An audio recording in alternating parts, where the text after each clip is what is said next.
Hello friends, कैसे हैं आप लोग। मैं एकदम ठीक हूँ दोस्तों। उम्मीद है आप लोग भी बहुत अच्छे होंगे। फिर वही डायलॉग बोलूँ कि पुराना वाला, सर 100% अवेलेबल है पूरा फिजिकली मेंटली साहब। ऐसा क्यों लग रहा है कि मेरे सामने गमले रखे हुए हैं। कुछ भी बोलो तो हिलते जरूर है, हाँ नहीं कुछ नहीं बोलते। होता ना अपने घरों में गमले होते हैं, हवा चली तो ऐसा हिलता है पेड़। लेकिन उससे पूछो पेड़ कैसे हो, कुछ नहीं बोलता हो। पेड़ बुखार तो नहीं है, कुछ नहीं बोलता हो। वैसे ही दोस्तों मेरे को तुम्हारा समझ में आता है। ना गुड आफ्टरनून ना गुड इवनिंग, सर फोन कर रहे हैं लगा रहे हैं, आप मानते नहीं हो गुड आफ्टरनून गुड इवनिंग। अरे व्हाट्सएप पे भेज दो कम से कम। ठीक है सर। क्या सर, लेकिन 2-3 चैप्टर हो गया, पार्टी आर्टी नहीं हुई। अच्छा, आओ नागपुर। बढ़िया, एक यहाँ पर एक हमारे जोशी जी हैं, समोसे खिलाता हूँ उनके जोरदार। आइए दोस्तों, जल्दी से आगे बढ़ेंगे। आज हमने क्या करना है, हमने कैश फ्लो स्टेटमेंट में इनडायरेक्ट मेथड के एक दो क्वेश्चन और सॉल्व करने। दोस्तों पिछली बार हमारा कहाँ तक हुआ था सर, हमारा हुआ था क्वेश्चन नंबर 23 तक। चलेंगे दोस्तों आगे क्वेश्चन नंबर 24 की तरफ। क्वेश्चन नंबर 23 हो गया था, क्वेश्चन नंबर 24। हालांकि इस क्वेश्चन के अंदर ऐसा कुछ खास है नहीं, बस खाली खाली इस क्वेश्चन की फॉर्मेटिंग अलग है।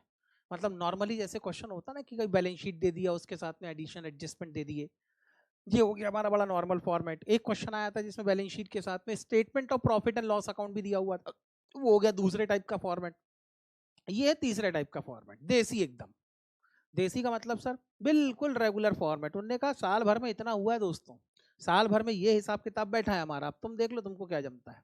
मैंने कहा ठीक है, बनाओ cash flow statement. J limited present you the following information for the year ended 31 March 2007।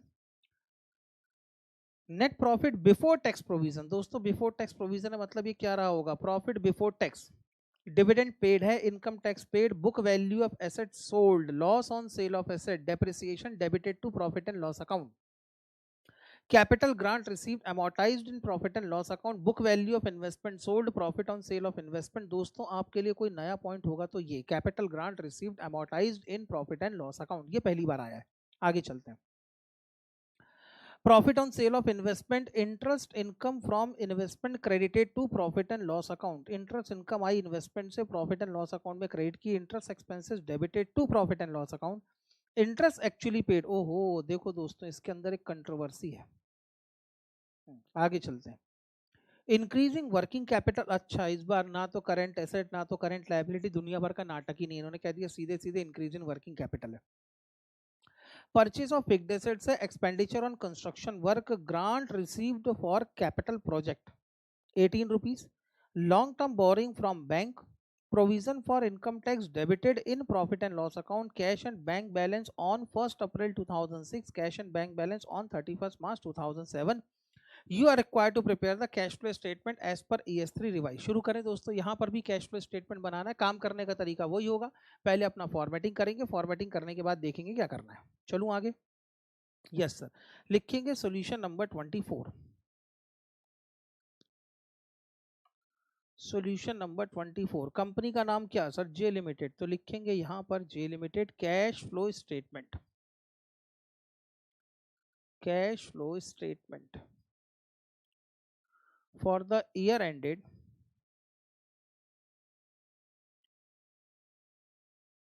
For the year ended 31 March 2007, March 31 2007। जल्दी से फॉर्मेटिंग करेंगे। फॉर्मेटिंग करने के लिए ज्यादा कुछ नहीं करना, खूब सारी लाइनें खींचनी है।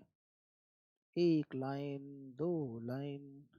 सर ये एक लाइन दो लाइन तो ऐसे बोलते जैसे बचपन में गाना आता था, एक चिड़िया अनेक चिड़िया। दोस्तों मजाक बंद, काम पे ध्यान दो।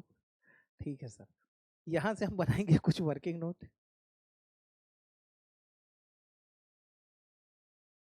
चलिए ये वर्किंग नोट हो गया हमारा।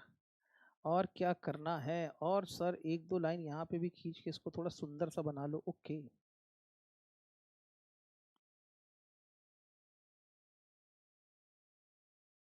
लीजिए दोस्तों, इतना तो काम हो गया। अब बाकी बचे हुए फॉर्मेटिंग के लिए हेडिंग लिख लो, पर्टिकुलर अमाउंट, अमाउंट। अब सबसे पहले डिसाइड करो क्वेश्चन कहाँ से शुरू होगा। सर क्वेश्चन में दिया ना प्रॉफिट बिफोर टैक्स प्रोविजन, तो वहीं से शुरू करेंगे। ओके, ए में आएगा दोस्तों ऑपरेटिंग एक्टिविटी, ऑपरेटिंग एक्टिविटी। इस बार क्वेश्चन कहाँ से शुरू होगा सर, क्वेश्चन शुरू होगा हमारा प्रॉफिट बिफोर टैक्स से। इसमें क्या करेंगे सर, ऐड करेंगे non cash comma non operating expenses, non cash non operating expenses 1 2 3 4 5, बस लेस करेंगे non cash non operating income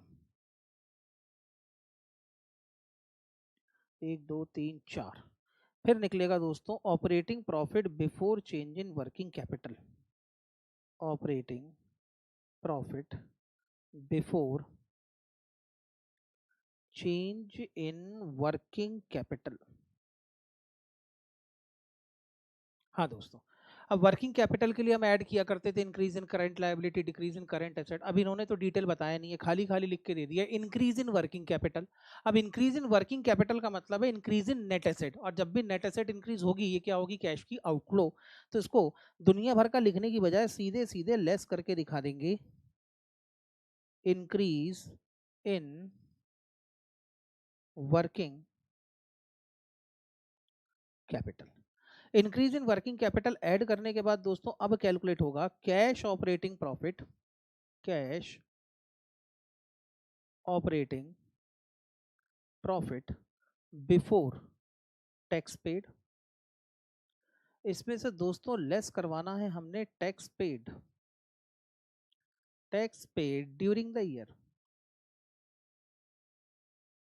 tax paid during the year add करने के बाद फाइनली कैलकुलेट होगा दोस्तों cash flow from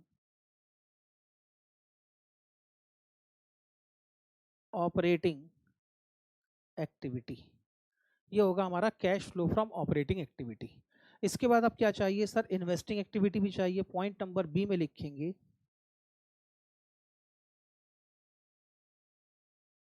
investing activity. 1 2 3 4 5 6 line बहुत है। Point number C में लिखेंगे दोस्तों फाइनेंसिंग एक्टिविटी। 1 2 3 4 5 6, ठीक है। इसके बाद कैलकुलेट होगा दोस्तों 5 ही लाइन छोड़ता हूँ, net cash flow. Net cash flow होगा ए प्लस बी प्लस सी। इसी में ऐड करेंगे opening balance of cash and cash equivalent, opening balance of cash and cash equivalent. तो फाइनली कैलकुलेट हो जाना चाहिए हमारा closing balance of cash and cash equivalent, cash equivalent. लीजिए दोस्तों फॉर्मेटिंग हो गई। अब एक एक आइटम को उठाना शुरू करो, जहां जहां उसको भेजने लायक लगता है वहां वहां भेजो, और आखिरी में pack up. Net profit before tax provision, profit before tax दिया हुआ। अब इन्होंने फिगर 1000 में ले रखे हैं, तो बेटर ऑप्शन है कि हम भी पहले अपने अमाउंट के आगे 1000 लिख दो, क्योंकि मैं किसी तरह का कोई एक्सपेरिमेंट नहीं करना चाहता। इन्होंने फिगर 1000 में लिए तो हम भी फिगर 1000 में ले लेंगे। प्रॉफिट बिफोर टैक्स प्रोविजन है 36,000, तो ले लो दोस्तों प्रॉफिट बिफोर टैक्स 36,000। आगे चलते हैं, फिर अगली इंफॉर्मेशन क्या, डिविडेंड पेड 10,202। ये है दोस्तों cash outflow of financing activity. ले आओ इसको फाइनेंसिंग एक्टिविटी में, dividend paid, dividend paid 10,202। Next है दोस्तों इनकम टैक्स पेड। अब इनकम टैक्स पेड का क्या करें सर, इनकम टैक्स पेड को ऐड करके दिखाओ, ठीक है चलिए।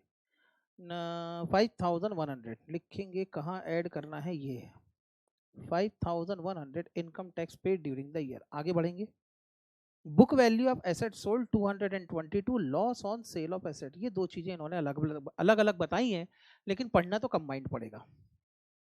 ये कह रहे हैं जो एसेट बेची है उसकी बुक वैल्यू है 222, लेकिन एसेट को बेचते समय 48 का लॉस हुआ है। तो अगर मैं बुक वैल्यू में से लॉस को माइनस कर दूं तो मुझे मिलेगी दोस्तों सेल प्रोसीड, यानी एसेट कितने की बिकी। 222 minus 48 is equal to asset finally बिकी होगी 174,000 की। आगे चलूं, यस सर। पहली बात तो 174,000 हमको कैश में रिसीव हुए हैं, that is the inflow of investing activity 174। और लिखेंगे दोस्तों सेल ऑफ क्या बेचा था, asset, sale of asset, asset बेच के पैसे मिले 174। इसके बाद दोस्तों अगला है, सर लॉस भी हुआ था, लॉस का क्या करोगे। हाँ दोस्तों, ये जो लॉस हुआ है 48,000 का, ये डेबिट हुआ होगा प्रॉफिट एंड लॉस अकाउंट में। अब अगर ये प्रॉफिट एंड लॉस अकाउंट में डेबिट हुआ है तो एक बात तो पक्की है कि हमारे प्रॉफिट में से ये 48,000 माइनस हो चुके हैं, और क्योंकि ये नॉन ऑपरेटिंग लॉस है इसलिए इसको ठीक करने के लिए एड बैक करेंगे। तो 48,000 का लॉस एड बैक भी करना पड़ेगा। यहां लिखेंगे 48, लिखेंगे loss on sale of asset. आगे चलते हैं, उसके बाद है depreciation debited to profit and loss account 24,000, ये भी नॉन कैश एक्सपेंस है, इसको भी एड बैक करेंगे। तो लिखेंगे दोस्तों 24,000 डेप्रिसिएशन। डेप्रिसिएशन के बाद है capital grant received amortised in profit and loss account 10 rupees, ये है non cash non operating income, minus करेंगे, लिखेंगे कैपिटल ग्रांट अमोर्टाइज्ड। सर इसको माइनस क्यों कर रहे हैं, क्या होता है, सब समझाता हूं दोस्तों, पहले लिख लो कैपिटल ग्रांट अमोर्टाइज। अब ध्यान से सुनो ये मामला क्या है, क्योंकि मैंने मेनली इसी पे डिस्कशन करना है। आगे चलो, यस सर सुनो क्या होता है। गवर्नमेंट से हमको मिलती है ग्रांट, और गवर्नमेंट से जो ग्रांट मिलती है वो दो तरीके से हो सकती है, ऐसे तो कई अलग अलग पर्पस के लिए हो सकती है, लेकिन मैं एक सिंप्लिसिटी में अभी दो ही टाइप लेके चल रहा हूँ। अगर मैं गवर्नमेंट ग्रांट की बात करूं दोस्तों, तो गवर्नमेंट ग्रांट दो तरीके की हो सकती है, फॉर रेवेन्यू एक्सपेंसेस और for capital expenditure. For revenue expense और दूसरा for capital expenditure, for capital expenditure. Revenue expense का मतलब है कि एक बिजनेसमैन के जो रेवेन्यू खर्चे हैं उन खर्चों की भरपाई करने के लिए जब उसकी कॉस्ट ऑफ प्रोडक्शन जरूरत से ज्यादा होती है और उसके लिए इस कॉम्पिटिटिव एनवायरनमेंट में सर्वाइव करना मुश्किल हो जाए, तो फिर गवर्नमेंट कई बार उसको ग्रांट प्रोवाइड करना शुरू कर देती है, जैसे हमारे किसानों को। अब किसानों को गवर्नमेंट कहती है कि बीज खरीदो उसमें सब्सिडी अलग से देंगे, पेस्टिसाइड खरीदो उसमें सब्सिडी अलग से देंगे, फर्टिलाइजर खरीदो उसमें सब्सिडी अलग से देंगे। गवर्नमेंट हमारे किसानों को इतनी ग्रांट देती क्यों है, क्योंकि उनके लिए ये जो सीड्स हैं, फर्टिलाइजर्स हैं, पेस्टिसाइड्स हैं, एक किसान आदमी के लिए ये सब इतना महंगा है कि अगर इतना महंगा इनपुट यूज करके अगर वो किसानी करेगा तो उसका आउटपुट इतना ज्यादा महंगा हो जाएगा कि दुनिया देश के अंदर बिकने वाला अनाज बहुत महंगा होगा। एक आम आदमी के लिए इतना महंगा अनाज खा के मुश्किल हो जाएगा, मतलब खा पीना मुश्किल हो जाएगा। और होगा ये कि ऐसी कंडीशन में महंगाई इतनी बढ़ जाएगी जिसको गवर्नमेंट शायद बाद में कंट्रोल ना कर पाए, इसलिए गवर्नमेंट ने कह दिया भैया खाने पीने का सामान तो कम से कम सस्ता होना चाहिए, और सस्ता करने के लिए उन्होंने फार्मर्स को इस तरीके से सब्सिडी देना शुरू कर दिया। अब ये जो खर्चे हैं ये तो फार्मर के, अगर मैं अकाउंट पॉइंट ऑफ व्यू से देखूं तो सीड्स का, फर्टिलाइजर का, पेस्टिसाइड का खर्चा ये है रेवेन्यू एक्सपेंस, और इन रेवेन्यू एक्सपेंसेस की कंपनसेशन के लिए गवर्नमेंट जब ग्रांट देती है तो इसको कहते हैं government grant for revenue expense. अब दोस्तों गवर्नमेंट से आपको पैसे मिल रहे हैं तो इसको क्या मानोगे, सर इसको मानेंगे रेवेन्यू रिसिप्ट। अब रेवेन्यू रिसिप्ट और साइड बाय साइड ये हमारे लिए क्या हो जाती है, ऑपरेटिंग एक्टिविटी। तो पहली बात तो गवर्नमेंट ग्रांट कैश में रिसीव हो रही है, तो पहली बात तो ये कैश आइटम है, और दूसरा ये ऑपरेटिंग एक्टिविटी भी है, इसलिए इसको ठीक करने की जरूरत नहीं है। आगे चलो, यस सर। लेकिन कई बार गवर्नमेंट कहती है कि एसेट खरीद लो और उसके लिए भी हम सब्सिडी देंगे। सर ये क्या मामला है, होता है ना, किसानों को गवर्नमेंट कहती है कि काम करो ट्रैक्टर खरीदो, थ्रेशर खरीदो, बिजनेसमैन को कहती है कि तुम मशीनें खरीदो, तो मशीनें खरीदो, मशीनें अगर बहुत महंगी हो तो उसमें से कुछ गवर्नमेंट ग्रांट हम तुमको देंगे। अब एक किसान जब ट्रैक्टर खरीदता, 12 लाख रुपए का ट्रैक्टर है, अब गवर्नमेंट कहती है 5 लाख रुपए तुम देना, वो भी इंस्टॉलमेंट में, 7 लाख रुपए की गवर्नमेंट से तुम ग्रांट ले लो। अब ऐसी कंडीशन में गवर्नमेंट अब इस बार उसको रेवेन्यू एक्सपेंसेस के लिए ग्रांट नहीं दे रही है, अब उसको गवर्नमेंट ग्रांट दे रही है एसेट खरीदने के लिए। कई बार गवर्नमेंट अपने बिजनेसमैन से कहती है कि जाओ एक काम करो, वो पिछड़ा एरिया है, पिछड़ा एरिया मतलब वहां पर इंडस्ट्रियल डेवलपमेंट नहीं है, अनएम्प्लॉयमेंट बहुत ज्यादा है, लोगों के पास काम नहीं है, बेरोजगारी बहुत ज्यादा है, वहां पे जाके अपनी फैक्ट्री खोलो। अब एक बिजनेसमैन कहता मैं क्यों वहां पे जाके फैक्ट्री खोलूं, वहां पे तो लोगों को काम करते नहीं आता, पहले उनको काम सिखाना पड़ेगा, फिर यहाँ से वहां तक फैक्ट्री ले जाने का खर्चा, इंस्टॉल करने का खर्चा। गवर्नमेंट कहती है देखो तुम्हारे जितने एक्स्ट्रा खर्चे हैं उसका खर्चों का पेमेंट गवर्नमेंट करेगी। अब गवर्नमेंट ये काम क्यों कर रही है गवर्नमेंट दोस्तों ये काम इसलिए कर रही है कि गवर्नमेंट को जो अंडर डेवलप्ड एरिया है इंडिया का उसको डेवलप करवाना है। तो गवर्नमेंट कई बार आपको फिक्स्ड एसेट्स खरीदने के लिए भी गवर्नमेंट ग्रांट देती है। अब अगर ये क्या मैं अगर कहूं कि गवर्नमेंट ने आपको फिक्स्ड एसेट खरीदने के लिए ग्रांट दी है तो फिर ये हो जाती है हमारे लिए कैपिटल रिसिप्ट। अब सवाल ये है कि अगर ये फिक्स्ड एसेट्स है, कैपिटल रिसिप्ट है, तो इसकी अकाउंटिंग कैसे होनी चाहिए? अकाउंटिंग नॉर्मली हम अकाउंटेंट लोग दो तरीके से करते हैं।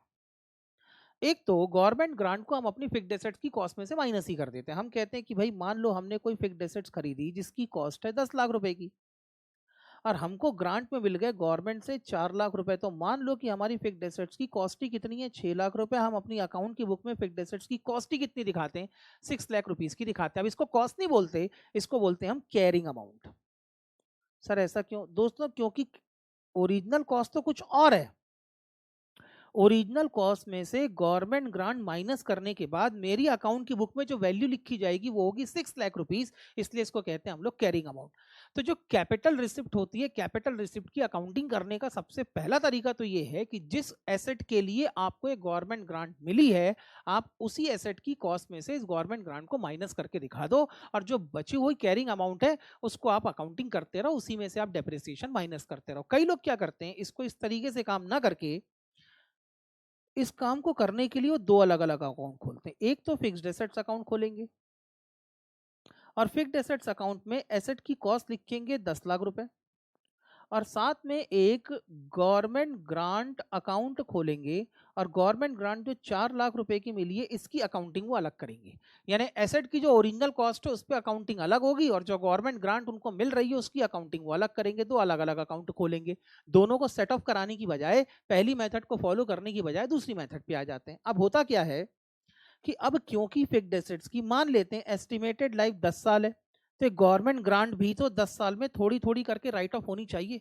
अब क्योंकि ये गवर्नमेंट ग्रांट को आप एक ही दिन की, एक ही साल की अपनी इनकम नहीं मान सकते, इसलिए इसको लिखना शुरू कर देते हैं ये लोग डेफर्ड। इसको कहते हैं डेफर्ड गवर्नमेंट ग्रांट।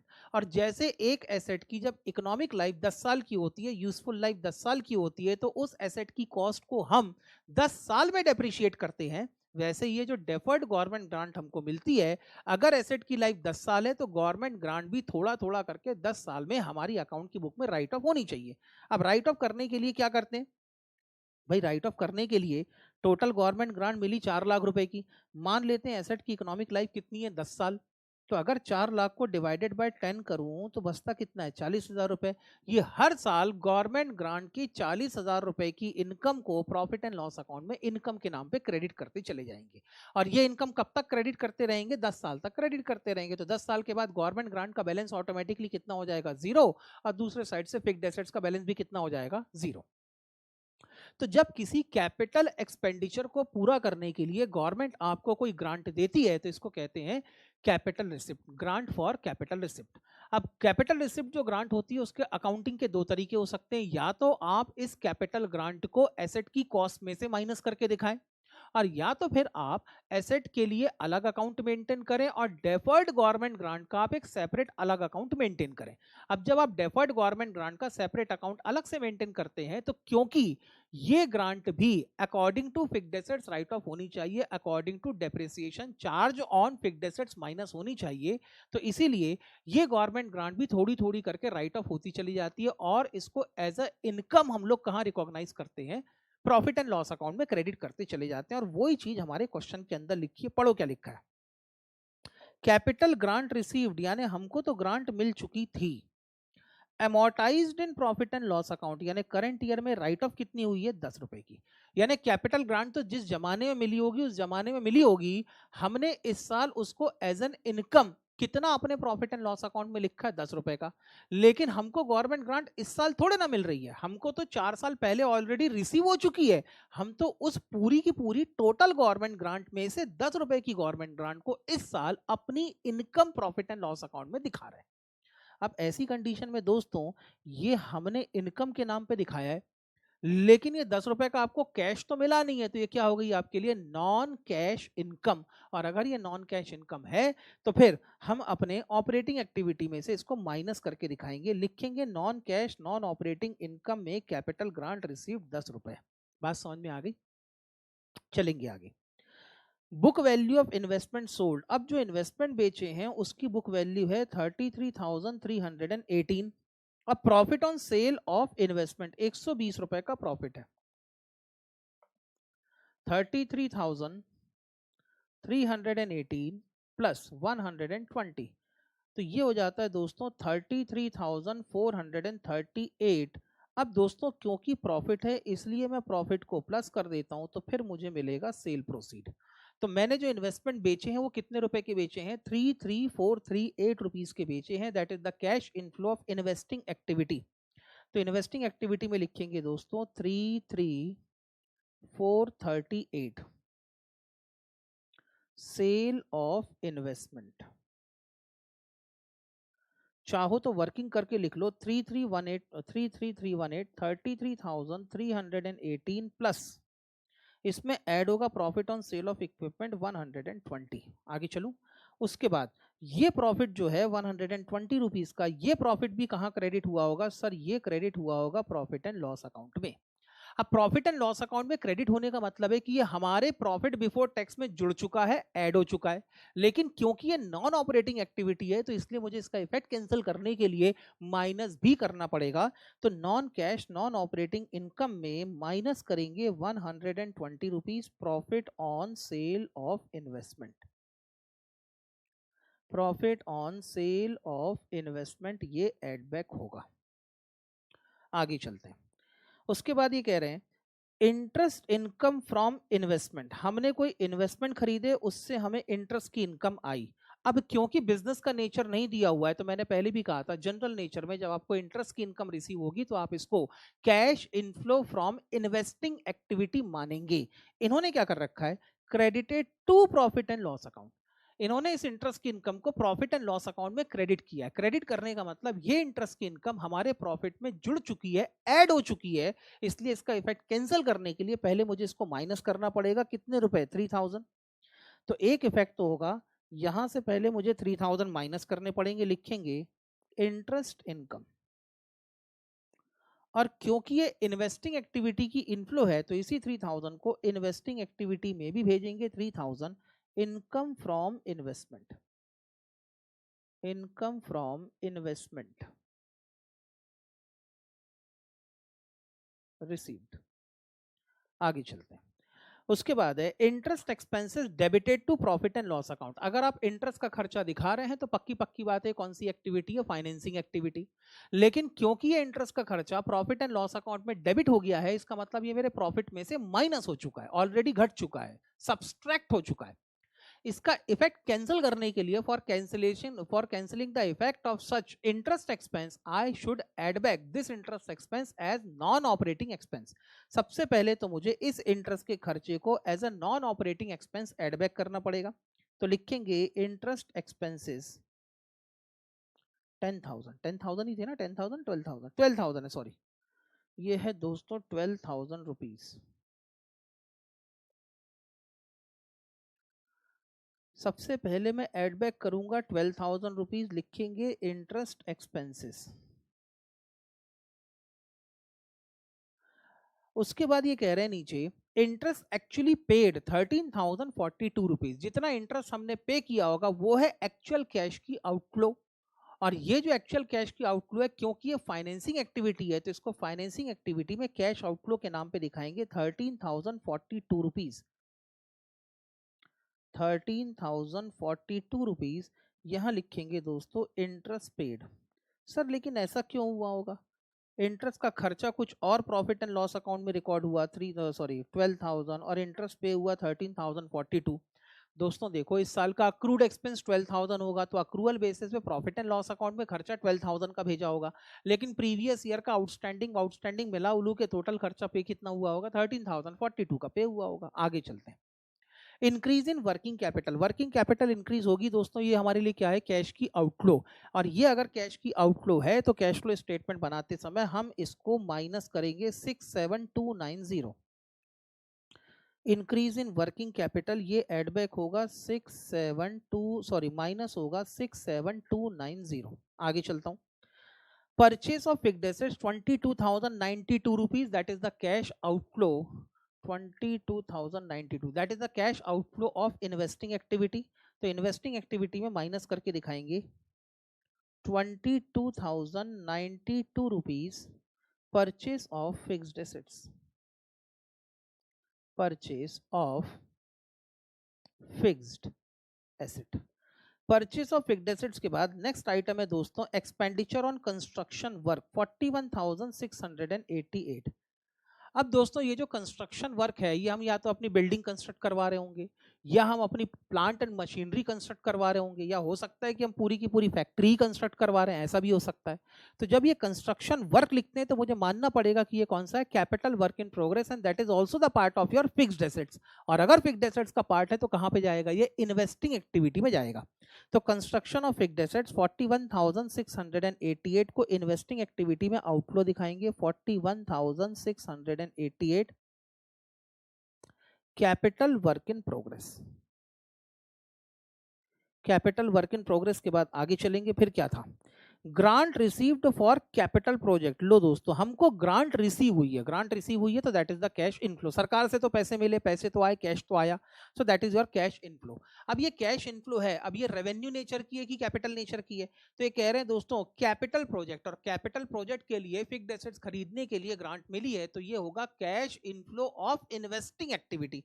तो 18 रुपए को cash inflow of investing activity में प्लस में दिखाएंगे दोस्तों, यहां लिखेंगे grant received, grant received for capital project. Grant received for capital project के बाद नेक्स्ट आइटम है दोस्तों हमारी long term borrowing from bank 55,866। ये जो लॉन्ग टर्म बोरिंग है that is the cash inflow of financing activity. तो फाइनेंसिंग एक्टिविटी में लिखेंगे long term bank loan raised, long term bank loan raised. Long term bank loan raise रहा होगा 55,866, और यहां पर क्योंकि कैश मिला है इसलिए कैश इनफ्लो है, पॉजिटिव आइटम। आगे चलते हैं, provision for income tax debited in profit and loss account, ये आइटम मेरे काम का नहीं है। सर क्यों काम का नहीं है, क्योंकि आपने शुरुआत कहां से की है, देखो net profit before tax provision. अगर ये net profit after tax provision होता तो मैं कहता कि इसमें से करंट ईयर का प्रोविजन फॉर टैक्स माइनस हो चुका है, उसका इफेक्ट कैंसिल करने के लिए मुझे एड बैक करना पड़ेगा ताकि मुझे प्रॉफिट बिफोर टैक्स मिले। लेकिन इस बार तो इन्होंने सीधे सीधे क्या दिया, प्रॉफिट बिफोर टैक्स, और इसीलिए प्रोविजन फॉर टैक्स की मुझे जरूरत नहीं है। आगे चलते हैं, कैश का ओपनिंग बैलेंस है दोस्तों 6,000, opening balance of cash and cash equivalent ये है मेरा 6,000, तब जाके closing balance of cash and cash equivalent आना चाहिए 8,000। अब दोस्तों मेरा कैश बैलेंस इंक्रीज हो रहा है, मतलब करंट ईयर में सारी एक्टिविटीज को टोटल करके सम अप करके अगर मैं देखूं तो टोटल नेट कैश फ्लो होनी चाहिए 2,000 की। आइए दोस्तों और कोई इंफॉर्मेशन बची नहीं है, जल्दी से इसको पैकअप करेंगे कैश फ्लो स्टेटमेंट को। सर वर्किंग नोट जरूरत ही नहीं पड़ी, क्या बनाऊं, non cash non operating expenses add करने हैं 48 plus 24,000 plus 12,000 is equal to 36048। Add करना है 36048, इसमें से माइनस करना है 3,130। 36,000 plus 36,048 minus 3,130 is equal to 68,918, 68,918। इसी में से माइनस करेंगे इंक्रीज इन वर्किंग कैपिटल 67,290। तो दोस्तों cash flow sorry cash operating profit before tax paid निकल के आता है 1628। 1628 में से income tax paid during the year minus करूं तो अब निकलेगा कैश फ्लो। अब सर आंसर तो नेगेटिव आ रहा है तो ये होना चाहिए used 1628 minus 5,100 is equal to cash used in financing activity है 3,472।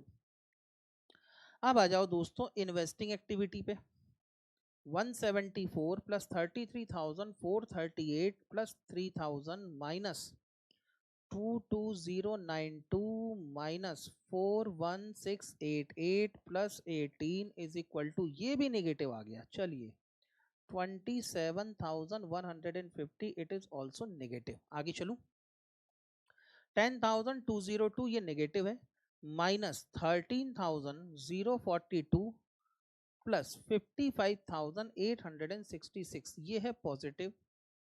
ये जब पॉजिटिव आया तो ये है 32,622। यहां लिखेंगे दोस्तों cash flow from financing activity. अब तीनों का टोटल 2000 के बराबर होना चाहिए, चेक करके देख लो। 3472 नेगेटिव माइनस 27,150 प्लस 32,622 2000, यानी हमारा आंसर एकदम ठीक है। लीजिए दोस्तों, जल्दी से फटाफट आप इसको लिखें, बहुत फुर्ती में, बहुत तेजी में, बहुत स्पीड में आप इसको लिखें, फिर हम अगले क्वेश्चन की तरफ चलेंगे। यह है दोस्तों हमारे कैश फ्लो स्टेटमेंट का पेज नंबर 1।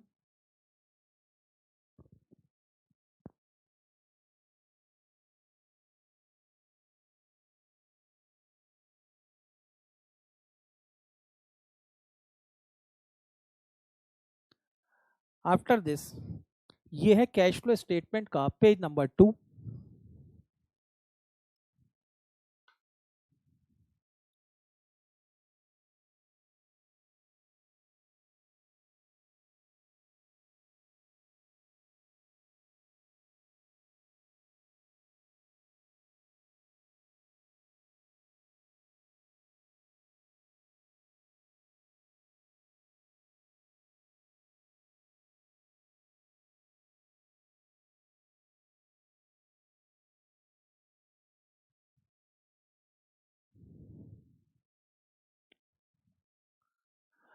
आई थिंक दोस्तों आप लोगों का अभी तक लिख के हो चुका होगा। जल्दी से अगले क्वेश्चन की तरफ आगे बढ़ेंगे।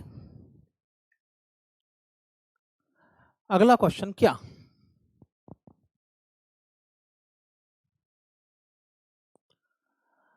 नेक्स्ट क्वेश्चन है दोस्तों क्वेश्चन नंबर 26।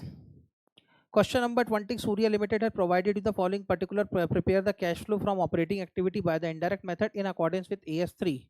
नहीं 26 नहीं, सॉरी कौन सा है, 25। हाँ 25। Balance sheet of Messrs Hero Limited as on 31 March 10-11 are as follows: equity share capital, capital reserve, general reserve, profit and loss account, long term loan, sundry creditors, provision for tax, propose dividend, land and building, machinery, investment, stock, debtor, cash in hand, cash at bank. दोस्तों कोई भी item ऐसा नया नहीं है जो इसके पहले हमने ना सुन रखा हो। आगे चलते हैं। Dividend of ₹1 lakh was paid during the year. किसके साथ एडजस्टमेंट काम करेगा सर? ये एडजस्टमेंट काम करेगा प्रपोज्ड डिविडेंड के साथ, ठीक है। Machinery purchase during the year for ₹1,25,000, ये एडजस्टमेंट काम करेगा मशीनरी के साथ। कंपनी sold some investment at a profit of 10,000 which was credited to capital reserve. Okay, ये एडजस्टमेंट काम करेगा इन्वेस्टमेंट के साथ। Depreciation written off on land and building ₹20,000, land and building के साथ भी एडजस्टमेंट आ गया दोस्तों। इसके बाद क्या? Income tax provided during the year was ₹55,000, ये एडजस्टमेंट काम करेगा इनकम टैक्स के साथ।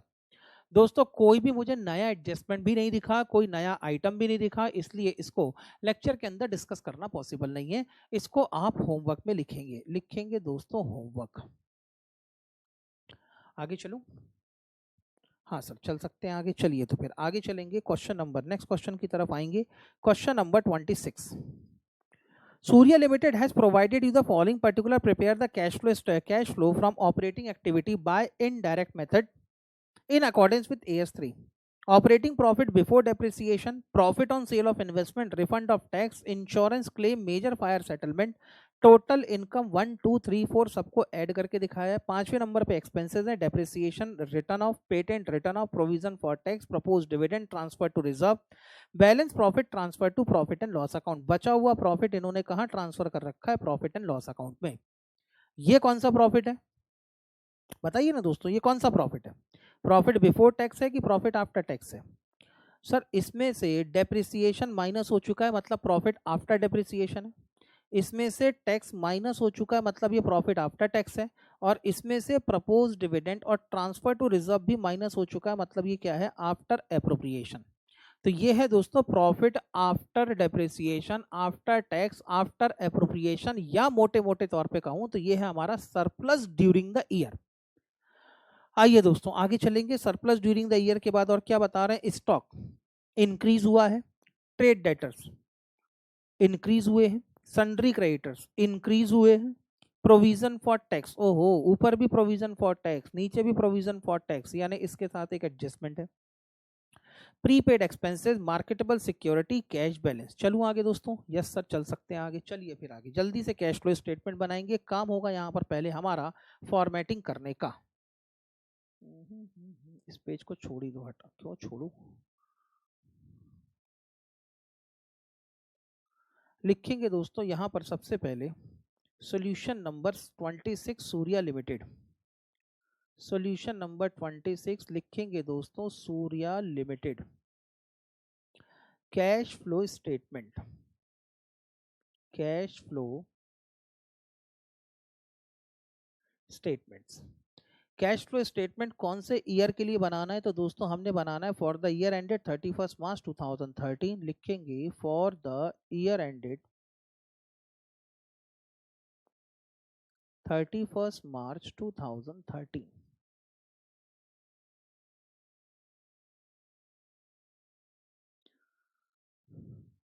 एक चिड़िया अनेक चिड़िया दाना चुगन बैठ गई थी।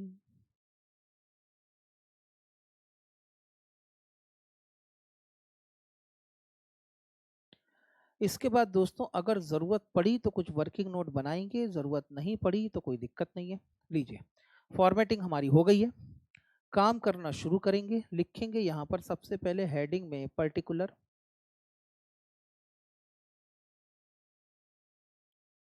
अमाउंट। अमाउंट दोस्तों, लेक्चर्स को देखते समय आपको किसी भी तरह की कोई टेक्निकल प्रॉब्लम आती है, या अगर आपको कभी ऐसा लगता है कि विजिबिलिटी में कोई प्रॉब्लम है, या अगर आपके पास में इन लेक्चर्स को और अच्छा बनाने के लिए कोई सजेशंस हैं, तो then we will be very happy to receive your suggestions. दोस्तों आप ही के सजेशन है, एक्चुअली आप इस पेन ड्राइव को यूज़ करने वाले एक्चुअल यूज़र आप हैं, और आप ही बता सकते हैं कि इसके अंदर और क्या मॉडिफिकेशन होने चाहिए। करना आपको कुछ नहीं है, खाली खाली आपको एक व्हाट्सएप पे मैसेज ही तो करना है। इसलिए कभी आपको ऐसा लगता है कि पेन ड्राइव को और इम्प्रूव करने के लिए इसके अंदर ये काम किया जा सकता है, तो प्लीज़ अपने सजेशन हमें ज़रूर भेजें। मैं बहुत खुश होऊंगा दोस्तों, और उन सजेशंस को इनकॉर्पोरेट करने के लिए जितनी कोशिश हो सकती है मैं ज़रूर करूंगा। ठीक, आगे आगे चलेंगे। Cash flow statement. अब कैश फ्लो स्टेटमेंट बनाना है तो शुरुआत कहाँ से होगी? ए तो चाहिए ऑपरेटिंग एक्टिविटी। ऑपरेटिंग एक्टिविटी में शुरुआत कहाँ से करेंगे दोस्तों? शुरुआत करेंगे हम इस बचे हुए प्रॉफिट से, जो हमने कहाँ ट्रांसफर किया है? प्रॉफिट एंड लॉस अकाउंट में ट्रांसफर किया है। चलूँ आगे? Yes sir. और ये होगा हमारा सरप्लस ड्यूरिंग द ईयर, तो यहीं पे लिखेंगे इसी के आगे सब। अब शुरुआत होगी सरप्लस ड्यूरिंग द ईयर से। अभी तक हम ये surplus during the year calculate करके निकाला करते थे closing balance of profit and loss account में से opening balance of profit and loss account minus करके, लेकिन इस क्वेश्चन के अंदर इन्होंने क्या दे दिया है? Surplus during the year. अब मैं सरप्लस ड्यूरिंग द ईयर को और थोड़ा डिटेल में लिखूंगा। सब सत्यानाश हो गया। सरप्लस ड्यूरिंग द ईयर को मैं और थोड़ा सा लिखूंगा इधर। इसको डाल देता हूं दोस्तों मैं ब्रैकेट में, और जो क्वेश्चन के अंदर नाम लिखा हुआ है मैं उसी को यूज करता हूं, profit transfer to balance sheet. तो यहां पे लिखेंगे दोस्तों profit transferred to balance sheet. Profit transfer to balance sheet, इतना ठीक। सरप्लस ड्यूरिंग द ईयर, यहां से हमारा क्वेश्चन शुरू होगा। अब ये जो सरप्लस ड्यूरिंग द ईयर है, ये है आफ्टर एप्रोप्रिएशन आफ्टर टैक्स, तो इसमें सबसे पहले हम ऐड करेंगे एप्रोप्रिएशंस। तब जाके कैलकुलेट होगा दोस्तों हमारा प्रॉफिट आफ्टर टैक्स। 1 2 3 4 लाइन की जगह छोड़ देता हूं। अब कैलकुलेट होगा दोस्तों मेरा profit after tax. Profit after tax में ऐड करेंगे हम प्रोविजन फॉर टैक्स। हमने ऐड करना है प्रोविजन फॉर टैक्स, तब जाके कैलकुलेट होगा दोस्तों हमारा प्रॉफिट बिफोर टैक्स। मैं प्रॉफिट बिफोर टैक्स के आगे अभी और कुछ लिखने वाला हूं, इसलिए दोस्तों इतनी जगह छोड़ के रखना। थोड़ी सी एडिशनल जगह की जरूरत पड़ेगी। मैं क्या लिखने वाला हूँ वो थोड़ी देर बाद में खुद ही पता चल जाएगा, और क्यों करने वाला हूँ मुझे वो भी समझाना है। ये होगा प्रॉफिट बिफोर टैक्स, और प्रॉफिट बिफोर टैक्स के नीचे 2 लाइन की जगह छोड़ेंगे, और फिर एक बार और लिखेंगे profit before tax. Profit before tax, और उसके नीचे भी इतनी जगह छोड़ के रखना। मैं अभी डाइरेक्ट कर दे रहा हूं क्योंकि बाद में मैं इसको रब कर दूंगा यहां से। सर दो दो प्रॉफिट बिफोर टैक्स, हाँ दोस्तों इसके अंदर मैंने एक नया पॉइंट आया है, एक नया वर्ड आया है, कौन सा? Insurance claim received. अभी तक हमारे किसी क्वेश्चन के अंदर ये insurance claim, major fire settlement, 1 lakh रुपए, ऐसा कुछ कोई वर्ड आया नहीं है। मुझे इसी वर्ड को समझाना है, इसीलिए मैं आपको ये काम करने कह रहा हूँ। खाली खाली पहले फॉर्मेटिंग कर लो, उसके बाद धीरे धीरे करके खुद ही समझ में आ जाएगा कि मैंने ये काम क्यों कर रखा है। आगे चलूँ, profit before tax. Profit before tax के बाद आप इसमें क्या किया करते थे दोस्तों, बताएं। सब प्रॉफिट बिफोर टैक्स में हम ऐड करते थे non cash non operating expenses. बिल्कुल ठीक, non cash non operating expenses. 1 2 3 4 line की जगह बहुत हो जाएगी। फिर इसमें से लेस करेंगे दोस्तों हम non cash non operating income. Non cash non operating income, non cash non operating income less करने के बाद 1 2 3 4 लाइन की जगह छोड़ देता हूं। चलो अब क्या निकलेगा सर, ये निकलेगा प्रॉफिट बिफोर चेंज या operating profit before change in working capital. लिखेंगे operating profit before change in working capital. Operating profit before change in working capital calculate करने के बाद अब क्या करेंगे सर, ऐड करेंगे इसमें increase in current liability, increase in current liability and decrease in current assets। 1 2 3 4 line की जगह ठीक है, लेस। अब इसमें से लेस करेंगे increase in current asset, increase in current asset and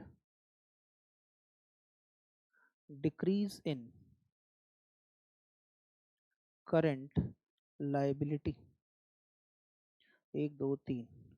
अब कैलकुलेट होगा दोस्तों हमारा cash operating profit, cash operating profit. और ये जो कैश ऑपरेटिंग प्रॉफिट होगा ये होता है हमारा बिफोर टैक्स। लेकिन अभी मैं कैश ऑपरेटिंग प्रॉफिट के आगे कुछ भी नहीं लिख रहा हूं, आप इसको अलग से इतनी जगह छोड़ के रखेंगे। ठीक, मैंने सिर्फ आपको एक नई प्रेजेंटेशन सिखानी है, मैं इसलिए काम कर रहा हूं।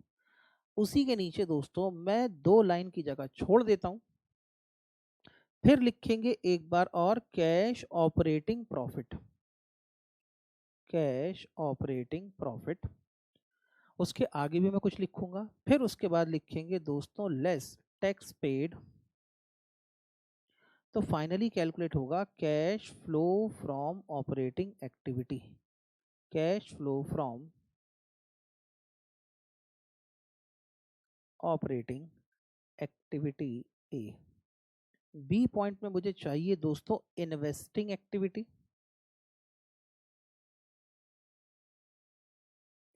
सी पॉइंट में मुझे चाहिए फाइनेंसिंग एक्टिविटी,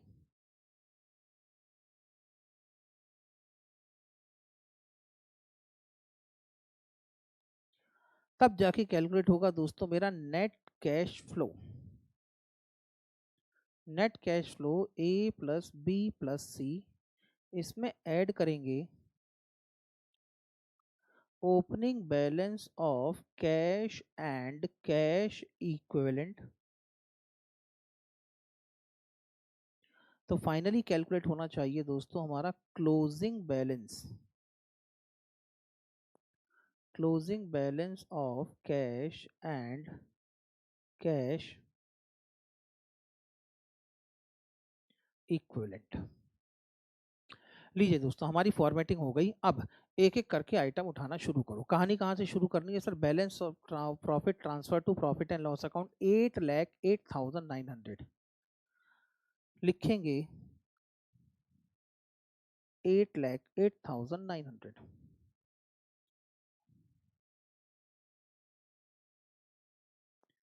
8,08,900। अब आ जाओ शुरुआत में ऑपरेटिंग प्रॉफिट बिफोर डेप्रिसिएशन। दोस्तों हम प्रॉफिट हम जो चाहिए था वो ले चुके, इसलिए अब इसकी जरूरत खत्म हो गई। Profit on sale of investment 10,000। हमने इन्वेस्टमेंट बेचे, 10,000 का प्रॉफिट कमाया, और ये जो क्लोजिंग बैलेंस है, इस क्लोजिंग बैलेंस के अंदर ये profit on sale of investment add हो चुका। तो इसका इफेक्ट कैंसिल करने के लिए क्या करोगे? सर पहले तो माइनस करेंगे, बिल्कुल ठीक, माइनस कराओ 10,000। Non cash non operating income में से माइनस होगा 10,000, लिखेंगे यहाँ पे profit on sale of investment, profit on sale of investment. आगे चलता हूँ। उसके बाद है दोस्तों refund of tax 3000, tax refund आया तो हमेशा क्या दिखाते हैं हम? Net tax paid. Net tax paid में जितना हमारा प्रोविजन फॉर टैक्स था या हमने जितना टैक्स पे किया उसमें से इनकम टैक्स रिफंड माइनस करके बचा हुआ नेट टैक्स पेड दिखाते हैं, तो ये आएगा टैक्स के अंदर। टैक्स पेड में एक्चुअल टैक्स कितना पे किया वो तो मुझे नहीं पता, लेकिन इनकम टैक्स रिफंड जरूर माइनस कर सकते हैं। कितने रुपए का? -3000, जो एक्चुअल टैक्स पेड मिलेगा तो यहाँ पे लिख दूंगा। आगे चलूं? Yes sir. उसके बाद है insurance claim major fire settlement. ध्यान से सुनो, बस मुझे यही पॉइंट आपको समझाना है और इसी की प्रेजेंटेशन मैंने आपको सिखानी है। मेरा ये प्रॉफिट निकालते समय ये जो मेजर फायर सेटलमेंट है, आग लगी होगी, आग लगने के बाद हमने इंश्योरेंस क्लेम फाइल किया होगा, और इंश्योरेंस क्लेम फाइल करने के बाद इंश्योरेंस कंपनी ने हम लोगों को इंश्योरेंस क्लेम के सेटलमेंट के लिए 1,00,000 रुपए दिए। अब दोस्तों ये हमारे लिए वैसे तो कैश मिला है, इसलिए कैश रिसिप्ट है, कोई इशू नहीं है। और दूसरा, क्योंकि ये ऑपरेटिंग रिसिप्ट ही मानेंगे इसको, क्योंकि भाई जो आग लगी होगी उसमें हमारा गुड्स ही डिस्ट्रॉय हुआ होगा, और जब गुड्स हमारे लिए रेवेन्यू आइटम था तो जो उसके क्लेम के लिए पैसे मिलेंगे वो भी हमारे लिए ऑपरेटिंग एक्टिविटी होना चाहिए। तो ये जो फायर क्लेम हमको मिला है ये भी हमारे लिए ऑपरेटिंग एक्टिविटी ही है, लेकिन ये एक नया प्रॉब्लम क्रिएट करता है, और इस नए प्रॉब्लम को क्रिएट होने की वजह बनती है AS5। अकाउंटिंग स्टैंडर्ड 5 के हिसाब से अगर आपकी फैक्ट्री में, बिल्डिंग में, गोडाउन में कहीं आग लगी है, और आग लगने के कारण अगर आपको कोई लॉस हुआ है, तो इस तरीके का लॉस आपके लिए एक्स्ट्रा ऑर्डिनरी आइटम होगा। मैं फिर से बोलता हूं, ऐसे कोई भी एक्टिविटी, ऐसा कोई भी इंसिडेंट, एक्सीडेंट, इवेंट या ट्रांजैक्शन जिसका आपकी ऑर्डिनरी कोर्स ऑफ बिजनेस से कोई लेना देना ही ना हो, कोई लेना देना ना हो मतलब इसके आपकी बिजनेस की एक्टिविटी से कहीं कोई रिलेशन ही नहीं है, किसी तरह का कोई रिलेशन नहीं है, फिर भी ये हो गया, ऐसा इवेंट अगर हो गया तो ऐसे इवेंट को आप कहेंगे एक्स्ट्रा ऑर्डिनरी इवेंट। अब एक्स्ट्रा ऑर्डिनरी इवेंट्स के रिलेटेड डिस्क्लोजर रिक्वायरमेंट ये कहती है, AS5 की डिस्क्लोजर रिक्वायरमेंट ये कहती है कि अगर कोई एक्स्ट्रा ऑर्डिनरी आइटम है तो आप अपने फाइनेंशियल स्टेटमेंट बनाते समय उसको सेपरेटली डिस्क्लोज करेंगे, यानी ये आपके फाइनेंशियल स्टेटमेंट के फेस पे अलग से दिखना चाहिए। अब दिक्कत ये है, अगर मैं ये ऑपरेटिंग प्रॉफिट बिफोर डेप्रिसिएशन लेता तो इस प्रॉफिट के अंदर ये वाला इनकम इंक्लूडेड नहीं होती, और अगर ये इनकम इंक्लूड नहीं होती तो बाद में मुझे अलग से ऐड करने की जरूरत भी नहीं पड़ती, तब ये सेपरेटली डिस्क्लोज नहीं होता। मेरी मजबूरी थी यहाँ पर खाली खाली AS5 की रिक्वायरमेंट को पूरा करने के लिए कि मैं इस मेजर फायर सेटलमेंट की रिसिप्ट को अपने कैश फ्लो स्टेटमेंट में अलग से दिखाऊं। अब अलग से दिखाने के लिए क्या करना है? पहली बात तो ये आपका एक्स्ट्रा ऑर्डिनरी आइटम है, इस प्रॉफिट को निकालते समय ये ऑलरेडी ऐड हो चुका है, तो पहले तो इसको माइनस करो। सर माइनस क्यों कर रहे हैं? बताता हूं, सब बताता हूं। देखो, मैंने लिखा था प्रॉफिट बिफोर टैक्स और उसके आगे जगह छोड़ी थी मैंने, प्रॉफिट बिफोर टैक्स के आगे मैंने जो जगह छोड़ी थी अब लिखूंगा profit before tax before extra ordinary, sorry, profit before tax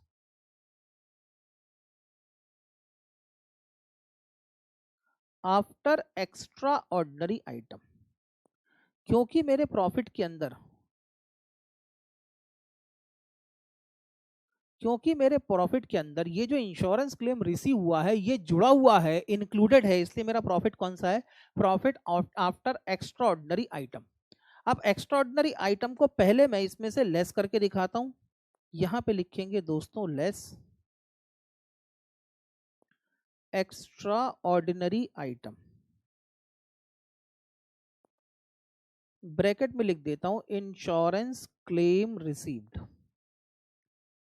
insurance claim received. यहां से मैं 1,00,000 रुपए माइनस कर देता हूं। सर लेकिन कैश तो आया है ना? हाँ कैश आया है, अब क्योंकि मैंने माइनस कर दिया तो फिलहाल मेरे प्रॉफिट में से बाहर हो गया, एक्सक्लूड हो गया। अब दोस्तों याद रखो मैंने यहां पर भी लिखा था कैश ऑपरेटिंग प्रॉफिट और जगह छोड़ी थी। जो कैश ऑपरेटिंग प्रॉफिट निकलेगा वर्किंग कैपिटल के इफेक्ट डालने के बाद, ये बिफोर टैक्स है और बिफोर एक्स्ट्राऑर्डिनरी आइटम है, क्योंकि एक्स्ट्राऑर्डिनरी आइटम का इफेक्ट मैंने कैंसिल कर दिया है। तो यहां पे लिखेंगे कैश ऑपरेटिंग प्रॉफिट बिफोर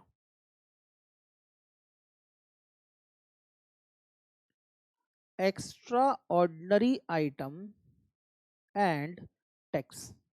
तो ये जो प्रॉफिट निकलेगा, क्योंकि इसमें एक्स्ट्रा ऑर्डिनरी आइटम का इफेक्ट नहीं है, इसलिए ये प्रॉफिट भी कौन सा निकलेगा, होगा ये कैश प्रॉफिट, ऑपरेटिंग प्रॉफिट। लेकिन क्योंकि इसके अंदर अभी एक्स्ट्रा ऑर्डिनरी आइटम का इफेक्ट नहीं है और इसमें से टैक्स पेड भी माइनस नहीं हुआ है, इसलिए प्रॉफिट कौन सा है, cash operating profit before extra ordinary item and tax paid. Sir आपको आज याद आ रहा है, इसके पहले याद नहीं आया? दोस्तों पहले से लेके 26 तक जितने क्वेश्चन थे, इस क्वेश्चन के अलावा कहीं पर भी अभी तक कोई भी एक्स्ट्राऑर्डिनरी आइटम नहीं आया, इसलिए मेरी मजबूरी थी कि मैं इस एडजस्टमेंट की प्रेजेंटेशन आपको पहले नहीं दिखा पाया। आगे चलो, चलते हैं। अब क्योंकि मुझे पैसे मिले हैं इसीलिए मैं इसको ऐड करके दिखाऊंगा, और ऐड करके लिखेंगे extra ordinary item, extra ordinary item, और इसी के आगे लिखेंगे कॉमा करके insurance claim received, insurance claim received. अब मेरा जो प्रॉफिट कैलकुलेट होगा उसमें अगर मैं ये ऐड कर दूं तो ये जो कैश की इनफ्लो है वापस मेरे प्रॉफिट में ऐड हो जाएगी। अब जो प्रॉफिट निकलेगा कैश ऑपरेटिंग प्रॉफिट, अब इसमें तो अब यहां पे जो प्रॉफिट निकलेगा इसमें तो दोस्तों मेरा एक्स्ट्राऑर्डिनरी आइटम एडजस्ट हो चुका, लेकिन अभी तक टैक्स माइनस नहीं हुआ, तो इसको लिखेंगे cash operating profit before tax paid, before tax paid. अब ये काम क्यों किया इसको समझने के लिए शुरू से लेकर आखिरी तक देखो। पहली बात, मेरे प्रॉफिट के अंदर ये जो एक्स्ट्राऑर्डिनरी आइटम है ये ऑलरेडी जुड़ा हुआ है, तो मैंने कहा पहले इसको बाहर करो। बाहर करने के लिए मैंने इसको माइनस कर दिया, तो अब मेरा जो प्रॉफिट हो गया वो कौन सा हो गया, profit before tax before extraordinary item, profit before tax before extra ordinary item. पहले मैंने एक बिफोर एक्स्ट्राऑर्डिनरी आइटम प्रॉफिट निकाला, फिर मैं अपनी एज इट इज वर्किंग करूंगा, और जब मेरा ऑपरेटिंग एक्टिविटी खत्म होने लगेगा तब मैंने इसको अलग से ऐड करके दिखा दिया। तो ये हो गई इसकी सेपरेट डिस्क्लोजर, जो किसने मांग रखी है, AS5 ने हमसे मांग रखी है। तो सिर्फ इस आइटम की सेपरेट डिस्क्लोजर के लिए इतना नाटक मुझे करना पड़ गया। आगे चलूं मैं? यस सर, अब आगे चलो। चलो फिर इनकम के तो सारे आइटम हो गए, अब आ जाओ खर्चों पे। हमारा प्रॉफिट निकालते समय डेप्रिसिएशन माइनस हो चुका है, इसको ठीक करने के लिए क्या करूं, सर ऐड बैक करवा दो। मैंने कहा ठीक है, चलो ऐड बैक करेंगे डेप्रिसिएशन। कहाँ ऐड बैक करूं, non cash non operating expenses में ऐड करके दिखाएंगे दोस्तों डेप्रिसिएशन। कितना डेप्रिसिएशन माइनस हुआ है, 86,700 का, 86,700 ऐड होना चाहिए। और आगे चलते हैं, फिर क्या था, पेटेंट रिटर्न ऑफ। अब पेटेंट जो राइट ऑफ किए हैं that is the amortisation of intangible asset, it is also the non cash item, तो इसका भी इफेक्ट कैंसिल करो। 35,000, 35,000 में लिखेंगे patents return of, patents return off. Patent written of के बाद है दोस्तों अगला प्रोविजन फॉर टैक्स। हमारे प्रॉफिट में से करंट ईयर का टैक्स प्रोविजन 1,25,000 माइनस हो चुका है, हमें प्रॉफिट बिफोर टैक्स चाहिए, तो प्रोविजन फॉर टैक्स ऐड करना पड़ेगा 1,25,000 का, तब जाके क्या मिलेगा, profit before tax and extra ordinary item. आगे चलूं? Yes sir. इसमें से प्रपोज्ड डिविडेंड 72,000 का माइनस हो चुका है, ये अप्रोप्रिएशन ऑफ प्रॉफिट है, तो ये भी ऐड होगा। 72,000 लिखेंगे proposed dividend, proposed dividend. Proposed dividend लिखने के बाद आगे क्या चलेंगे सर, ट्रांसफर टू रिजर्व 87,000, ये भी अप्रोप्रिएशन ऑफ प्रॉफिट है, इसको भी एड बैक करेंगे। 87,000 ट्रांसफर टू रिजर्व।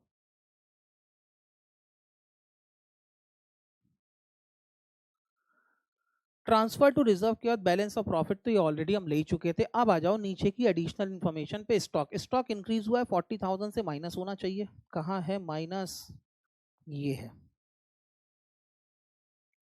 40,000 लिखेंगे स्टॉक। स्टॉक के बाद है दोस्तों हमारा trade debtor, trade debtor increase हुए, ये भी माइनस होंगे। 75,000 माइनस 7,500, 67,500 माइनस करवाओ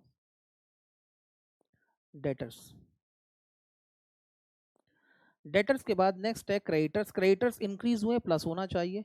87525 माइनस 23735 63790, ये प्लस करेंगे दोस्तों 63790 ट्रेड क्रेडिटर्स। ट्रेड क्रेडिटर्स के बाद नेक्स्ट आइटम है हमारी प्रोविजन फॉर टैक्स। ओहो, प्रोविजन फॉर टैक्स है तो इसके लिए अलग से अकाउंट बनाना पड़ेगा ताकि पता चले कि हमने एक्चुअली करंट ईयर में कितना टैक्स पे किया है। लीजिए दोस्तों, इसके लिए एक वर्किंग नोट बनाएंगे। वर्किंग नोट की जगह ये है, लिखेंगे working note. Working note, working note number 1 लिखेंगे provision for tax. Provision for tax, provision for tax का सबसे पहले ओपनिंग बैलेंस ब्रॉट डाउन करेंगे। Balance brought down, opening balance provision for tax का है 1,18,775, 1,18,775। क्लोजिंग बैलेंस लिखेंगे, लिखेंगे balance carried down. Closing balance है दोस्तों 1,25,000 का, यहाँ लिखेंगे 1,25,000। और हमारे प्रॉफिट एंड लॉस अकाउंट में प्रोविजन फॉर टैक्स डेबिट हुआ है कितने रुपए से, 1,25,000 से। प्रॉफिट एंड लॉस अकाउंट में डेबिट हुआ है, इसका मतलब प्रोविजन फॉर टैक्स अकाउंट में क्रेडिट होना चाहिए 1,25,000, लिखेंगे by profit and loss account. अब इसके अलावा कोई और एडजस्टमेंट है भी नहीं तो लगे यहाँ, तो इसको पैकअप भी कर दो। 1,18,775 plus 1,25,000 is equal to 2,43,775। Debit की टोटल भी होनी चाहिए 2,43,775, माइनस करेंगे 1,25,000 तो बच जाता है दोस्तों 1,18,775। और ये जो बैलेंसिंग फिगर निकलेगा, इतना हमने गवर्नमेंट को एक्चुअली टैक्स पे किया होगा, लिखेंगे टैक्स पेड, और ये है हमारे लिए बैलेंसिंग फिगर। अब एक्चुअल टैक्स पे हुआ है 1,18,775, ले आओ, कहाँ है कहाँ है, ये है 1,18,775। 1,18,775 का टैक्स पे किया, 3,000 का टैक्स रिफंड ले लिया, तो माइनस करा देता हूं 3,000। नेट टैक्स कितना पे किया, 1,15,775, 1,15,775। ये है दोस्तों मेरा नेट टैक्स पेड। आगे चलूं, चलिए। Stock, trade debtor, creditor, provision for tax, prepaid expenses. Prepaid expenses decrease हुए हैं 15,325 माइनस 12,475, 2,850 रुपए से प्रीपेड एक्सपेंसेस डिक्रीज हुए। इसको हम ऐड करेंगे, लिखेंगे ऐड में, कहाँ है ऐड, ये है 2,850 प्रीपेड एक्सपेंसेस। प्रीपेड एक्सपेंसेस के बाद दोस्तों अगला है हमारा मार्केटेबल सिक्योरिटी और कैश बैलेंस। ये तो सीधे सीधे कहाँ जाएगा हमारा कैश एंड कैश इक्विवेलेंट में।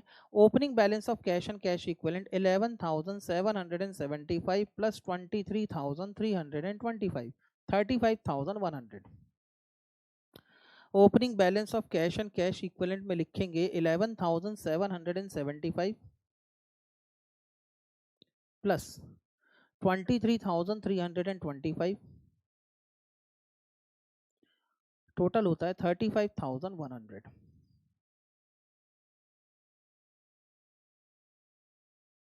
इसके बाद दोस्तों हमें मिल जाना चाहिए closing balance of cash and cash equivalent. ये होना चाहिए 29,325 प्लस 35,340, 64665।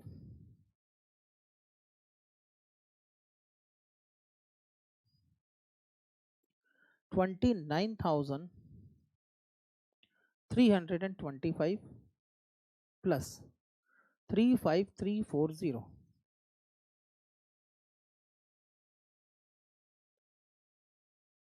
लीजिए दोस्तों, सारी इंफॉर्मेशन खत्म हो गई। आइए जल्दी से इसको पैकअप करें, आगे चलें। सर इन्वेस्टिंग और फाइनेंसिंग एक्टिविटी में तो कुछ मिला ही नहीं। ओहो, हमने तो निकालना था cash flow from operating activity by indirect method. Okay, अगर सिर्फ cash flow from operating activity ही निकालना है, इसका मतलब यहाँ से लेके यहाँ तक हमने जो काम किया है ये हमारे किसी भी काम का नहीं है। आगे चलूं, चलिए सर।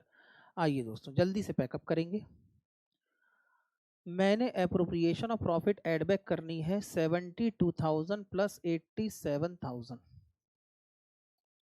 1,59,000 ऐड करना है 1,59,000, तब जाके मेरा प्रॉफिट आफ्टर टैक्स कैलकुलेट होगा प्लस 8,08,900, 9,67,900, 9,67,900। इसमें प्लस कराएंगे प्रोविजन फॉर टैक्स 1,25,000, तो profit before tax after extraordinary item कितना आया 10,92,900। इसमें जो एक्स्ट्रॉर्डिनरी आइटम था इंश्योरेंस क्लेम रिसीव वो इंक्लूडेड है, तो उसको और माइनस करा देंगे 1 लाख, तो profit before tax before extraordinary item अब कितना कैलकुलेट होगा 9,92,900।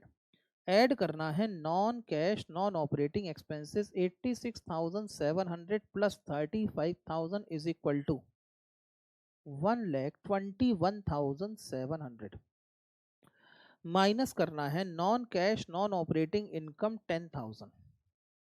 अब कैलकुलेट होगा operating profit before change in working capital 9,92,900 plus 1,21,700 minus 10,000 is equal to 11,04,600, 11,04,600। इसमें ऐड होगा increase in current liability and decrease in current asset 63790 plus 2850 is equal to 66640, 66,640 minus होगा 40,000 plus 67,500, 1,07,500 इसमें से हम माइनस करेंगे तो cash operating profit before extraordinary item calculate हो जाएगा 11,04,600 plus 66,640 minus 1,07,500 is equal to 10,63,740। इसमें 1 लाख और प्लस करेंगे प्लस 1 लाख, तो ये हो जाता है दोस्तों हमारा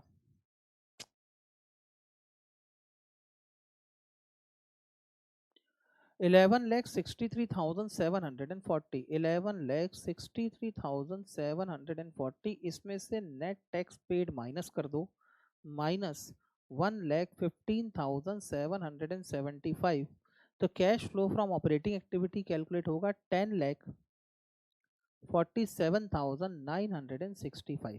दोस्तों आंसर अभी फिलहाल टैली कर नहीं सकता क्योंकि इन्वेस्टिंग एक्टिविटी और फाइनेंसिंग एक्टिविटी के बारे में क्वेश्चन मिसिंग है। कायदे से तो दोस्तों हम लोगों को यहीं तक आंसर सॉल्व करके दिखाना था।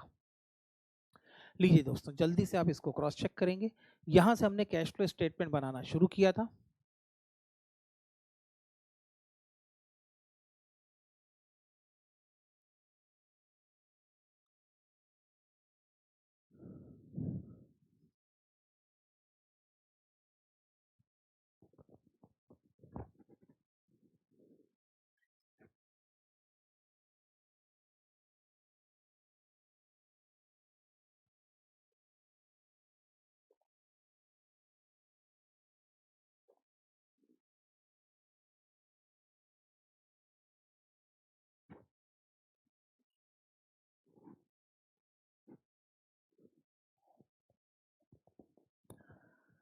ये है दोस्तों कैश फ्लो स्टेटमेंट का पेज नंबर 2।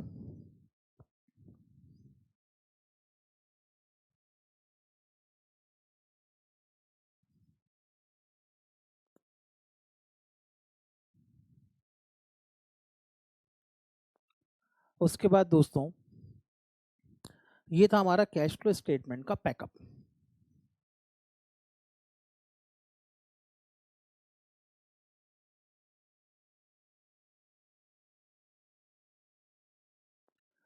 इसी के साथ में दोस्तों हमने एक वर्किंग नोट भी बनाया था।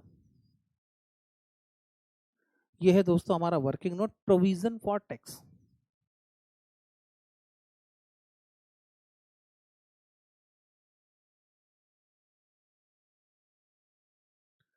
चलिए दोस्तों नेक्स्ट क्वेश्चन की तरफ मूव करेंगे।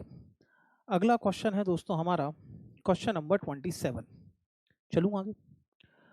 From the following information of Mahindra Limited, prepare the cash flow statement for the year ended 31st March 2014 by indirect method. Shareholder fund, share capital, note number दिया हुआ, ये फिगर मेरे काम की नहीं है। आइए नोट नंबर 1 में देखें क्या लिखा है।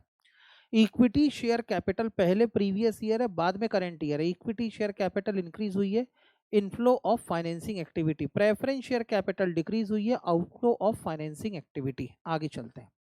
अगला आइटम है reserve and surplus, note number 2 दिया हुआ है, ये फिगर भी मेरे काम की नहीं है। कैपिटल रिजर्व पिछले साल था नहीं, इस साल है। अब ये इस साल 20,000 कैपिटल रिजर्व में कहां से आए, ये बारीकी से देखना पड़ेगा। आगे चलते। जनरल रिजर्व, प्रीवियस ईयर में जनरल रिजर्व 40,000 का था, अब है 50,000 का। मतलब मैंने जनरल रिजर्व में इस साल 10,000 ट्रांसफर किए हैं। कोई इन्फॉर्मेशन ना मिली तो जनरल रिजर्व में फंड कहां से ट्रांसफर हुआ होगा, प्रॉफिट एंड लॉस अकाउंट से, that is the appropriation of profit.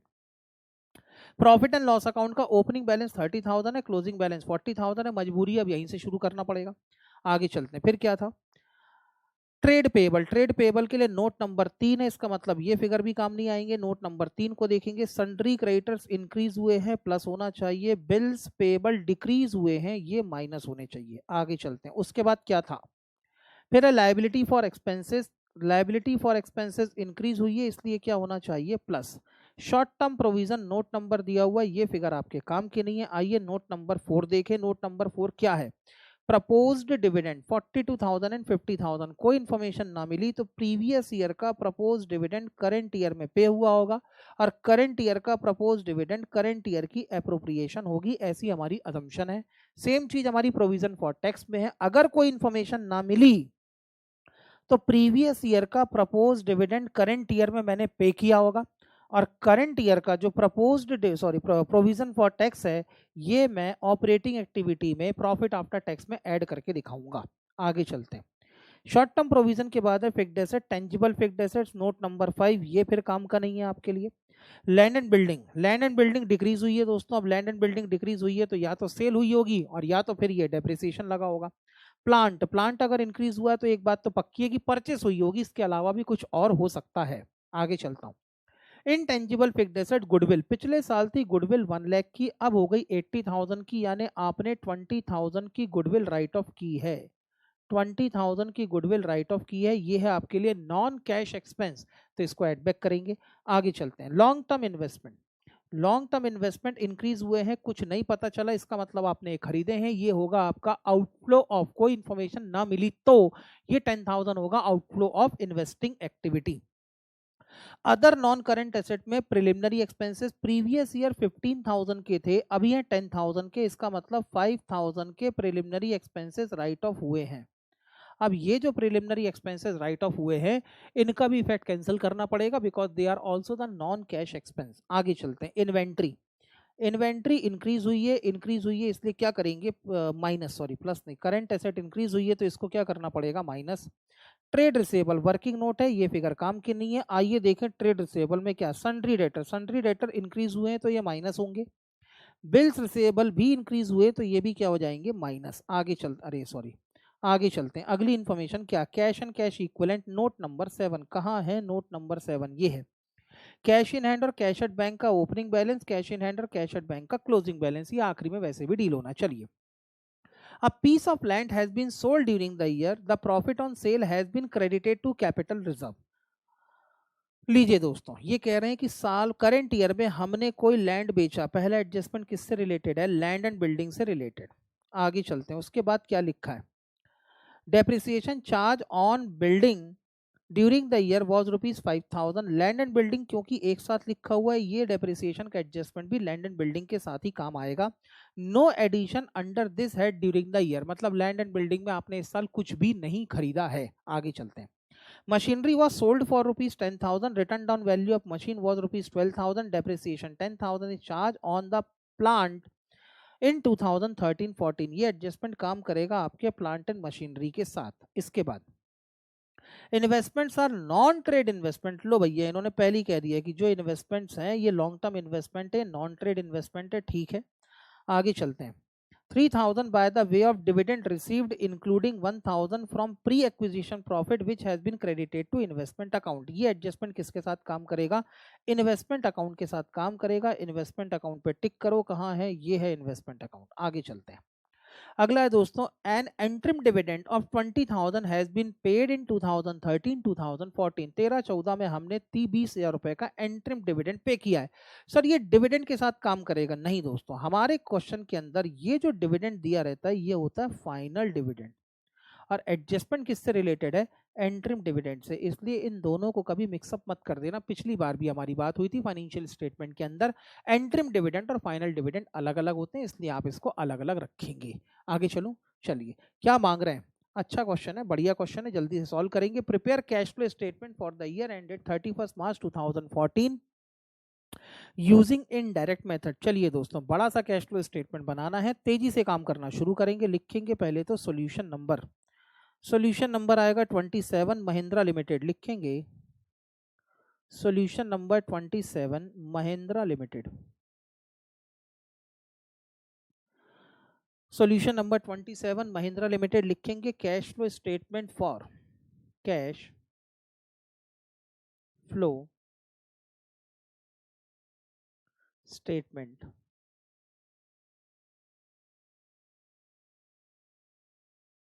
For the year ended 31 March 2014।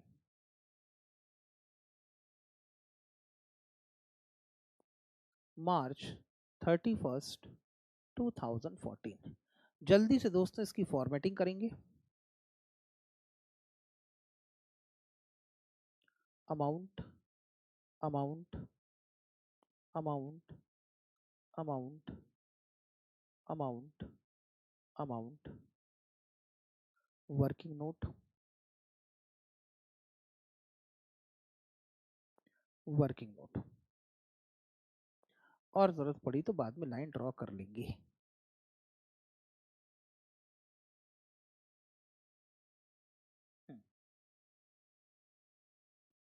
Particular amount amount सबसे पहले चाहिए कौन सी एक्टिविटी? सर सबसे पहले चाहिए operating activity.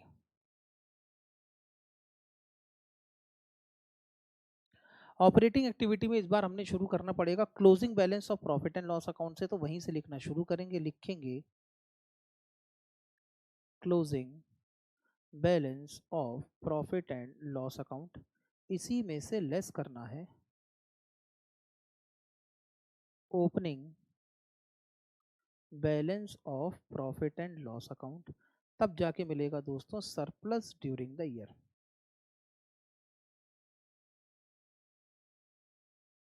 Surplus during the year में दोस्तों हमने एड बैक करना है एप्रोप्रिएशंस। 1 2 3 4 लाइन की जगह छोड़ देता हूं। एप्रोप्रिएशन एड बैक करने के बाद दोस्तों हमें मिलेगा profit after tax. Profit after tax, इसमें एड बैक करेंगे दोस्तों हम प्रोविजन फॉर टैक्स, तब जाके फाइनली मिलेगा दोस्तों profit before tax. Profit before tax में मैंने सबसे पहले एड बैक करना है non cash non operating expenses. Add non cash non operating expense, इसमें से दोस्तों मैंने लेस करना है less non cash non operating income. Non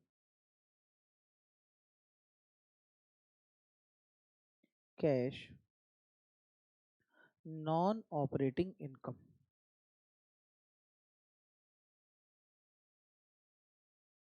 1 2 3 line की जगह छोड़ देते हैं, फिर मिलेगा दोस्तों operating profit before change in working capital. Operating profit before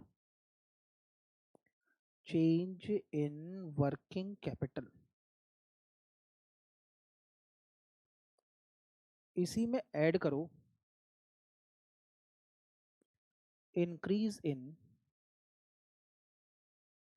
current liability and decrease in current asset. 1 2 3 4 5, 4 line ठीक है। लेस करना है दोस्तों इसमें से increase in current asset, increase in current asset and decrease in current liability। 1 2 3। अब क्या मिलेगा सर? अब मिलेगा cash operating profit before tax paid, cash operating profit before tax paid. इसमें से दोस्तों लेस करवाना है हमने, लेस टैक्स पेड, तब जाके मिलेगा कैश फ्लो नेगेटिव आया तो यूज्ड फ्रॉम ऑपरेटिंग एक्टिविटी। इसके बाद चाहिए दोस्तों investing activity. Point number B में लिखेंगे इन्वेस्टिंग एक्टिविटी।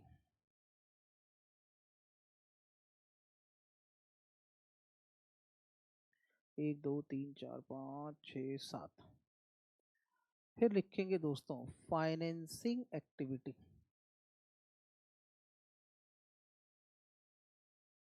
एक दो तीन चार पाँच छः सात। तब जाके मिलेगा दोस्तों नेट कैश फ्लो।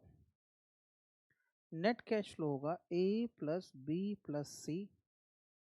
इसमें ऐड करना है opening balance, opening balance of cash and cash equivalent. तो फाइनली मिल जाना चाहिए closing balance of cash and cash equivalent. चलिए दोस्तों फॉर्मेटिंग हो गई। एक एक आइटम को उठाओ, जहां जहां भेजना है वहां वहां भेजो। सबसे पहले शेयर कैपिटल नोट नंबर 1 पे कॉन्सेंट्रेट करेंगे। नोट नंबर 1 इक्विटी शेयर हमने 1 लाख रुपए के इशू किए हैं। इनफ्लो ऑफ फाइनेंसिंग एक्टिविटी लिखेंगे issue of equity share capital, issue of equity share capital. Inflow है पॉजिटिव, लिखेंगे 1 लाख। प्रेफरेंस शेयर कैपिटल का दोस्तों हमने रिडम्पशन किया है तो लिखेंगे redemption of preference share capital 50,000। Redemption of preference share capital 50,000। ये कैश की आउटफ्लो है, नेगेटिव है, ब्रैकेट में लिखेंगे। शेयर कैपिटल के बाद है दोस्तों रिजर्व एंड सरप्लस 70,000, 1,80,000। लेकिन इसके लिए पहले मुझे नोट्स टू अकाउंट देखना पड़ेगा। पहला है कैपिटल रिजर्व। कैपिटल रिजर्व में नॉर्मली रेवेन्यू प्रॉफिट तो कोई ट्रांसफर करता नहीं, इसका मतलब इसमें जो प्रॉफिट आया होगा कहीं और से ही आया होगा। इस चीज को क्लैरिफाई करने के लिए हमेशा बेटर है कि आप वर्किंग नोट बना लें। हेडिंग लिखेंगे working note, working note. Working note number 1 होगा दोस्तों हमारा capital reserve account, capital reserve account. Capital reserve account में अभी फिलहाल ओपनिंग और क्लोजिंग बैलेंस लिख देते हैं, बाकी कहानी जब पता चलेगी तब देखेंगे। ओपनिंग बैलेंस क्रेडिट में आएगा, क्लोजिंग बैलेंस डेबिट साइड में आएगा। ओपनिंग बैलेंस था दोस्तों नील, क्लोजिंग बैलेंस है हमारा 10,000, सॉरी 20,000। क्लोजिंग बैलेंस है दोस्तों 20,000, 20,000। कैपिटल रिजर्व के बाद है दोस्तों जनरल रिजर्व। अब जनरल रिजर्व में तो कहीं कोई इन्फॉर्मेशन मिली नहीं, इसका मतलब हमने जो 10,000 एडिशनल ट्रांसफर किए हैं, those 10,000 has been transferred from current year's profit, therefore it is the appropriation of profit। और ये कहाँ पे जाएगा? एप्रोप्रिएशन में एड बैक करके दिखाएंगे, लिखेंगे एप्रोप्रिएशन में transfer to general reserve, transfer to general reserve 10,000। फिर है profit and loss account. Closing balance है 48,000, ओपनिंग बैलेंस है 30,000। Closing balance of profit and loss account 48,000, इसमें से माइनस करेंगे opening balance of profit and loss account 30,000। ठीक है एकदम। तो तो कैलकुलेट होगा सरप्लस ड्यूरिंग द ईयर 18,000। आगे चलते हैं। उसके बाद क्या था, रिजर्व एंड सरप्लस के बाद है दोस्तों करेंट लायबिलिटी में trade payable note number 3। Note number 3 को चेक करेंगे, sundry creditor, sundry creditors increase हुए हैं 47,000 माइनस 25,000, 22,000 से इंक्रीज हुए हैं। ऐड करेंगे, कहाँ करना है ऐड, यहाँ पर 22,000 trade creditors, trade creditors. Trade creditors के बाद है दोस्तों बिल्स पेबल डिक्रीज हुए, माइनस करेंगे 4,000 रुपीज, 4,000 बिल्स पेबल। इसके बाद क्रेडिटर्स के बाद आ जाओ आगे चलेंगे, फिर है other current liability, liability for expenses increase हुए हैं 6,000 से, ये भी हम प्लस करेंगे, प्लस में लिखेंगे दोस्तों 6,000 liability for expenses.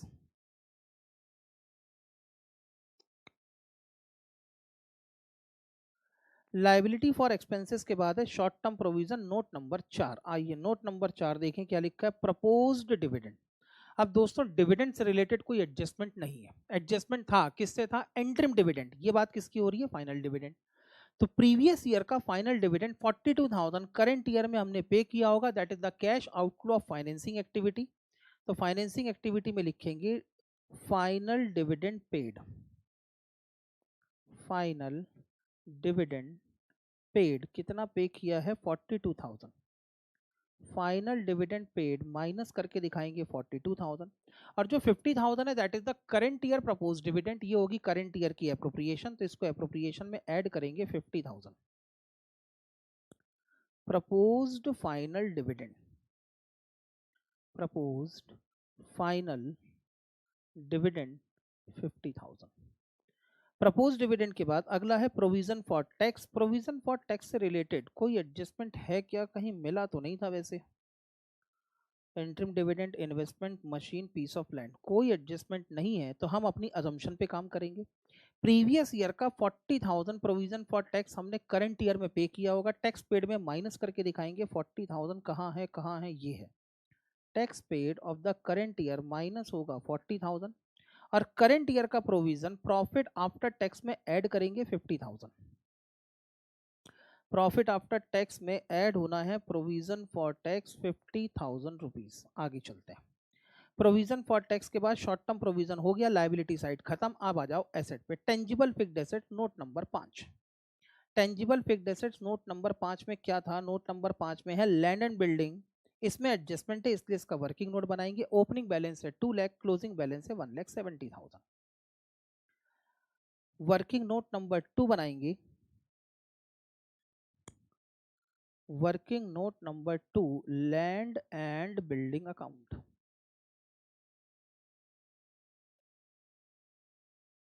Working note number 2 होगा लैंड एंड बिल्डिंग अकाउंट।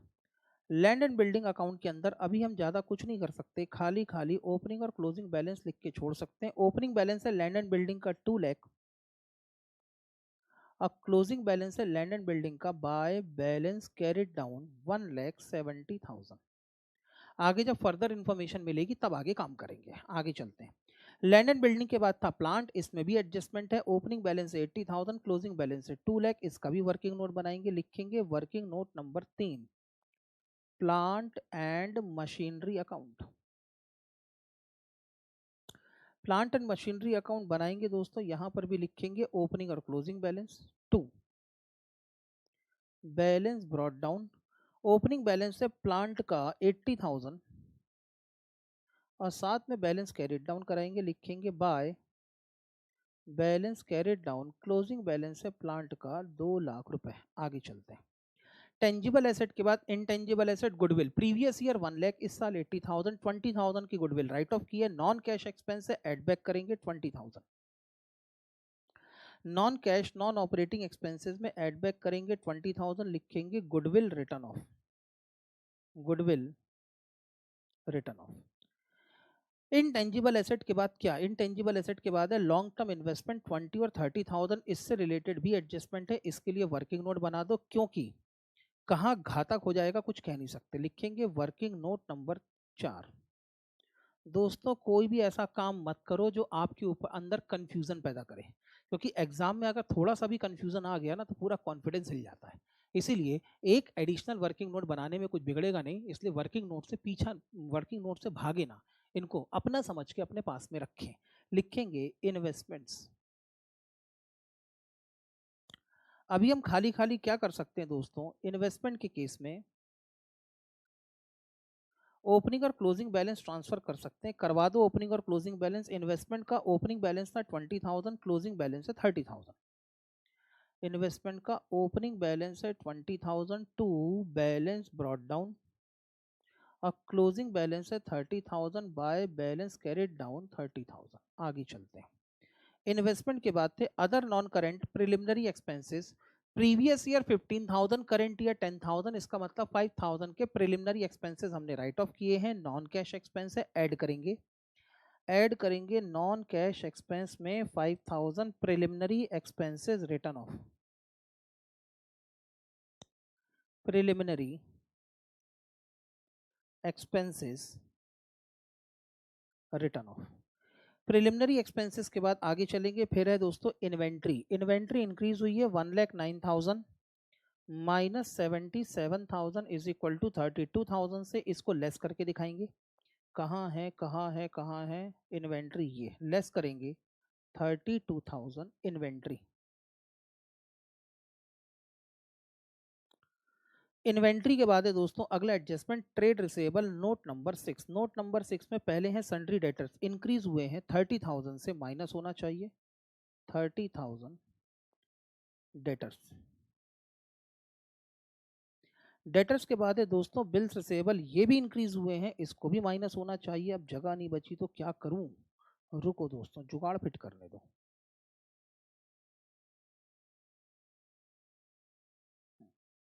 अभी ठीक है। डेटर्स के बाद है दोस्तों बिल्स रिसेबल, इंक्रीज हुए हैं तो इसको भी माइनस ही करना पड़ेगा। बिल्स रिसेबल माइनस होंगे 10,000 रुपीज से, 10,000। आइए अपनी बैलेंस शीट पे वापस चलें। ट्रेड रिसेबल के बाद है cash and cash equivalent note number 7। आइए जल्दी से नोट नंबर 7 ढूंढे। ओपनिंग बैलेंस है शायद 25,000 का और क्लोजिंग बैलेंस है 18,000 का। ओके, ओपनिंग बैलेंस 15,000 और 10,000 ऐड होगा। Opening balance of cash and cash equivalent यहीं पे लिखेंगे 15,000 plus 10,000। Opening balance of cash and cash equivalent था 25,000, sorry. Opening balance of cash and cash equivalent है 25,000। फाइनली दोस्तों हमको closing balance of cash and cash equivalent कितना मिलना चाहिए सर, 10,000 प्लस 8,000। यहीं पे वर्किंग में लिखेंगे 10,000 प्लस 8,000। क्लोजिंग बैलेंस मिल जाना चाहिए 18,000। दोस्तों हमारा कैश बैलेंस पिछले साल के मुकाबले डिक्रीज हो रहा है, कम हो रहा है। इसका मतलब इस बार नेट कैश फ्लो नहीं रही होगी, इस बार नेट कैश यूज्ड निकलेगा। बात समझ में आ गई।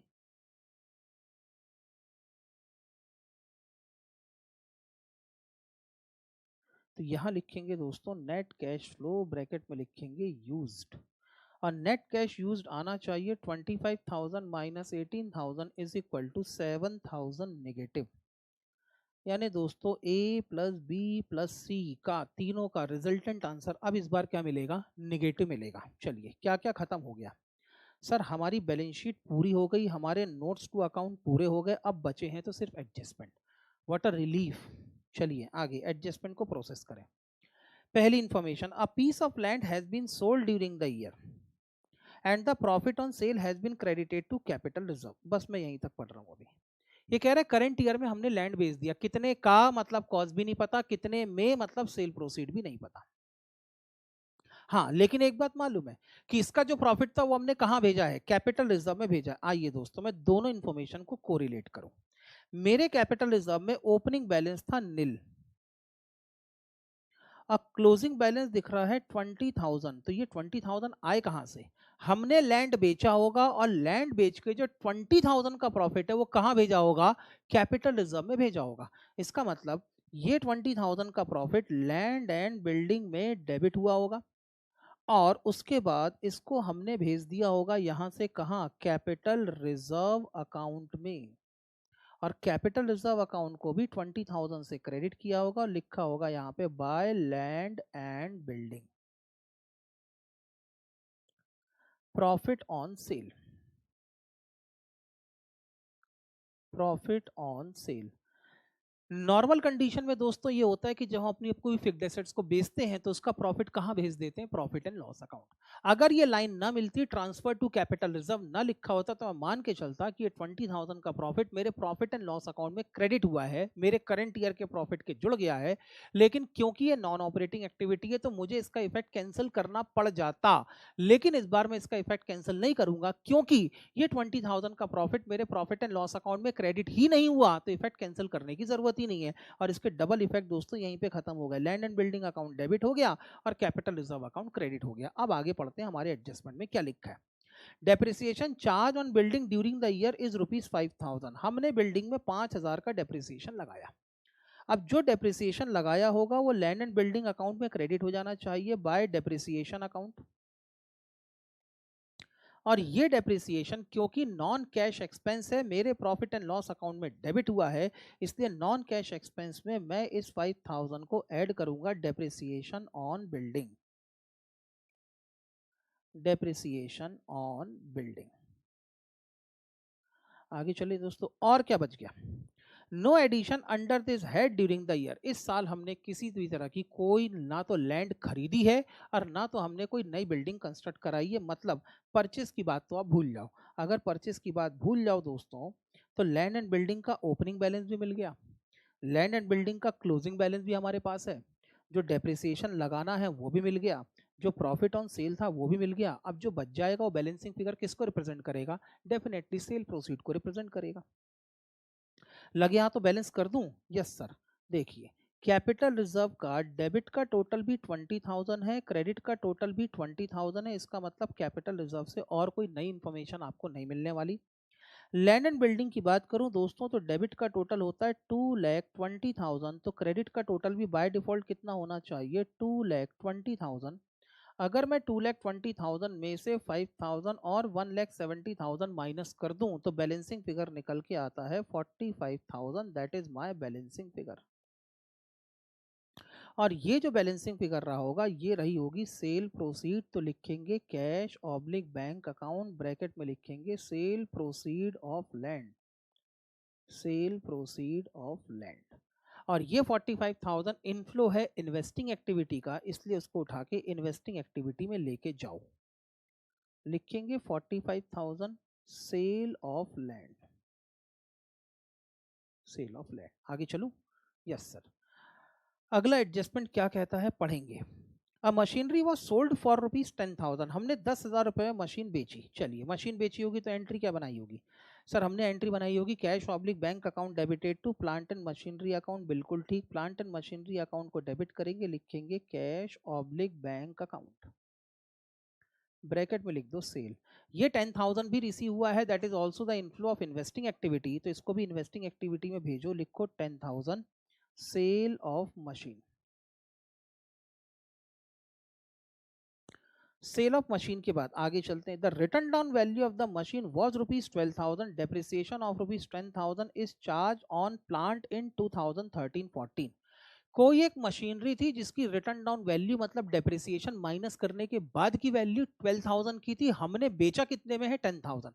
बताइए दोस्तों प्रॉफिट है कि लॉस है, सर लॉस है 2,000 रुपए का। बिल्कुल ठीक। और अगर ये लॉस है तो प्लांट एंड मशीनरी अकाउंट में क्रेडिट साइड में लिखेंगे, क्योंकि ये डेबिट कहां हुआ होगा, प्रॉफिट एंड लॉस अकाउंट में,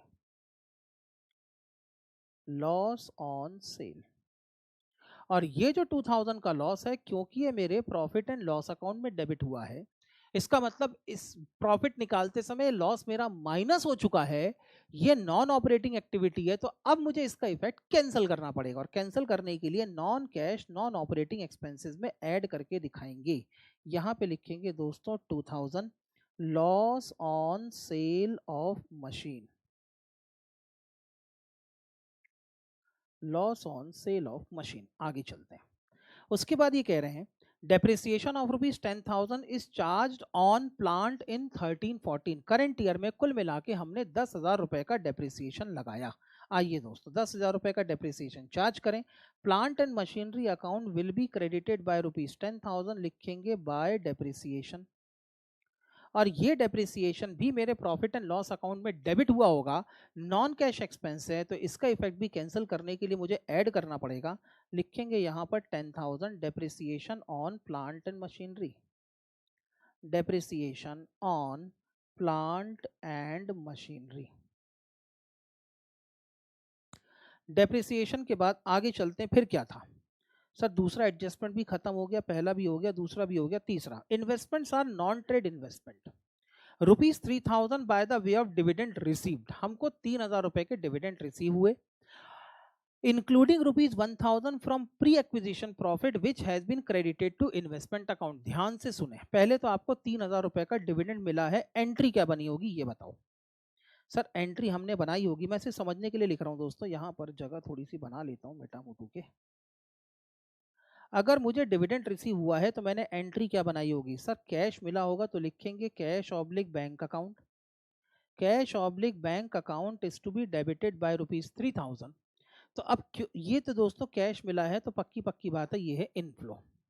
अब सवाल ये है, ये इनफ्लो कौन सा इनफ्लो है, इन्वेस्टिंग एक्टिविटी का कि फाइनेंसिंग एक्टिविटी का?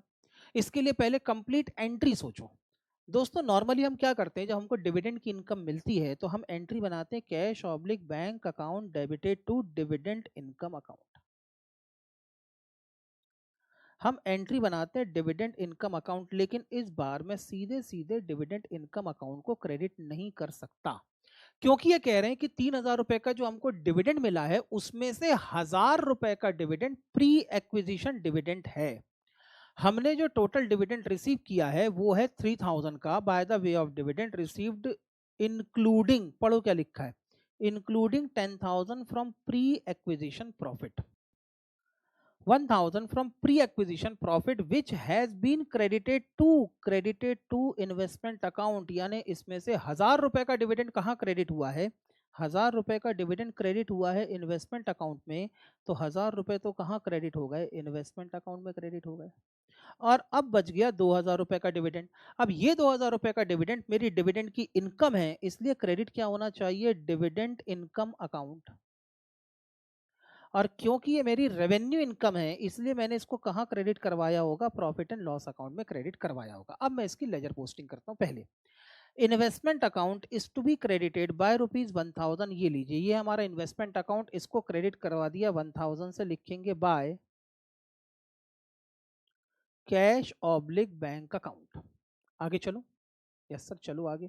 अब क्योंकि इन्वेस्टमेंट की इनकम आ रही है तो ये क्या होगी आपके लिए?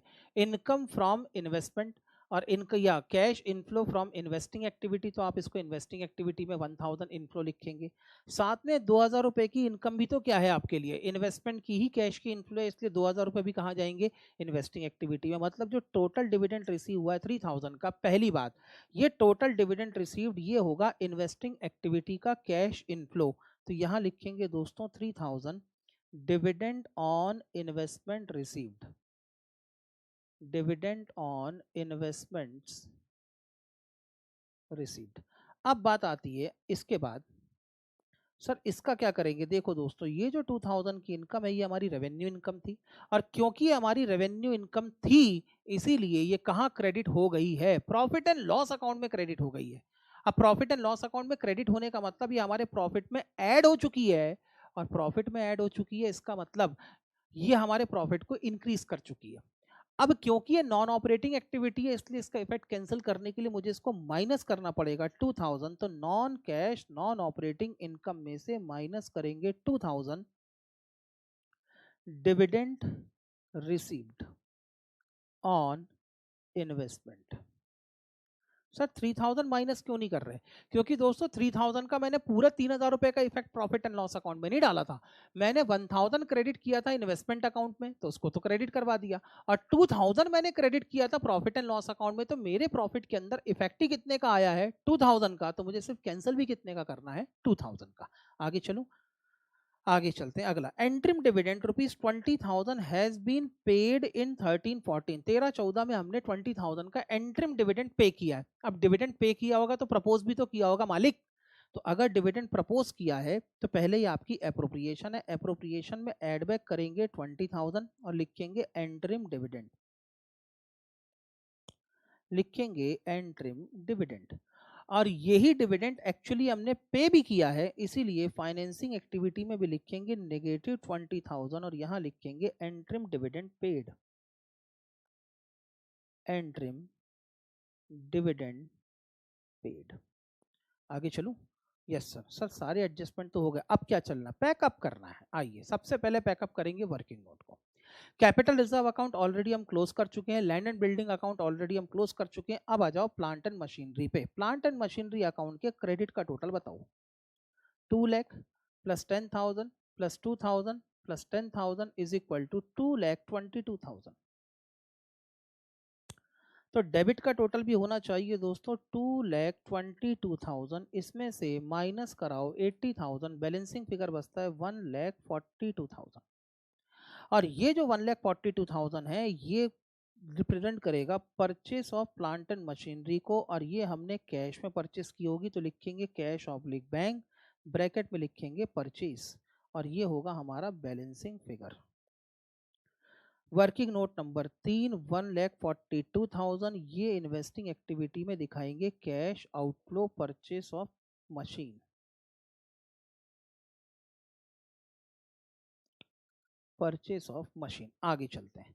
अगला वर्किंग नोट क्या था sir? Investment account. Okay, investment account के क्रेडिट का टोटल है 31,000, तो डेबिट का टोटल भी कितना होना चाहिए? 31,000। बैलेंसिंग फिगर कितना? 31,000 minus 20,000 is equal to 11,000। Investment हमारी एसेट है, अकाउंट को डेबिट कर रहे हैं, इसका मतलब एसेट की वैल्यू को इंक्रीज कर रहे हैं। और अगर इन्वेस्टमेंट की वैल्यू इंक्रीज हो रही है तो सिर्फ किसके कारण इंक्रीज हुई होगी? क्योंकि हमने इन्वेस्टमेंट खरीदे होंगे। लिखेंगे to cash oblique bank account, और ये भी किसको रिप्रेजेंट करेगा दोस्तों? परचेस को रिप्रेजेंट करेगा।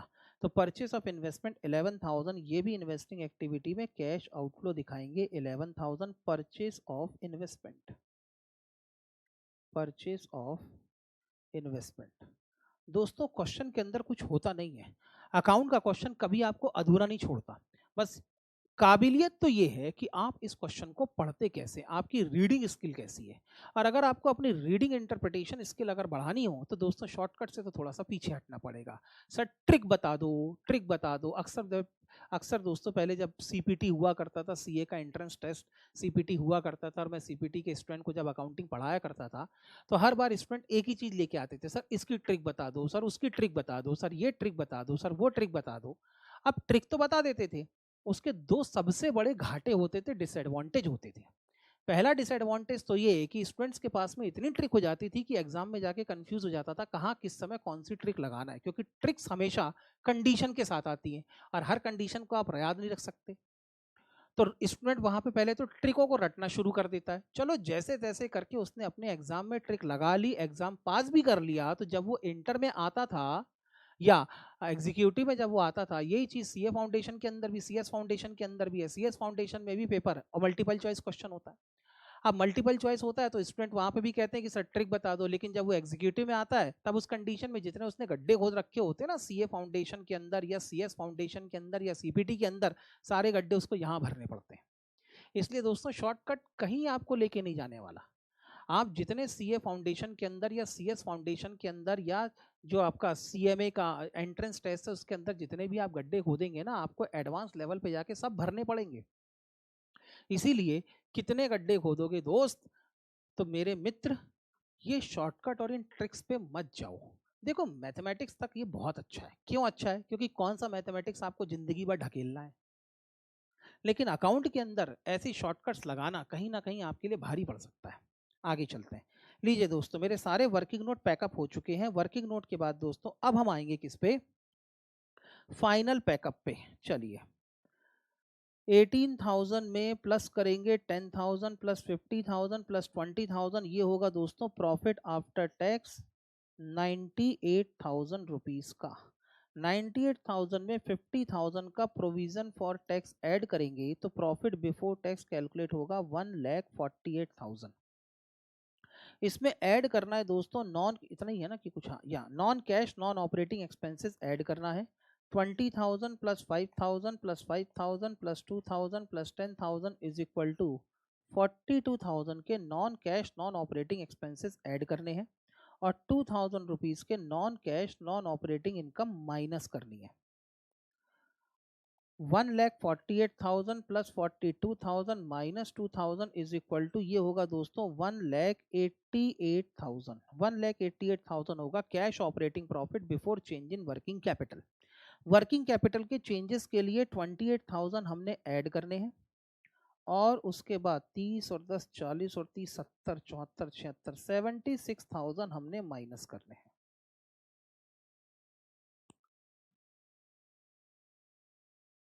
1,88,000 प्लस 28,000 माइनस 76,000 तो ये निकल के आता है cash operating profit before tax paid 1,40,000 और अगर इसमें से 40,000 का टैक्स पेड माइनस कर दूं तो cash flow from operating activity निकल के आता है positive 1 lakh rupees.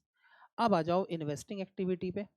45,000 plus 10,000 plus 3,000 minus 1,42,000 minus 11,000 is equal to दोस्तों ये आता है नेगेटिव 95,000। ये होगा cash used in investing activity. Cash used in investing activity B. अब आ जाओ फाइनेंसिंग एक्टिविटी पे।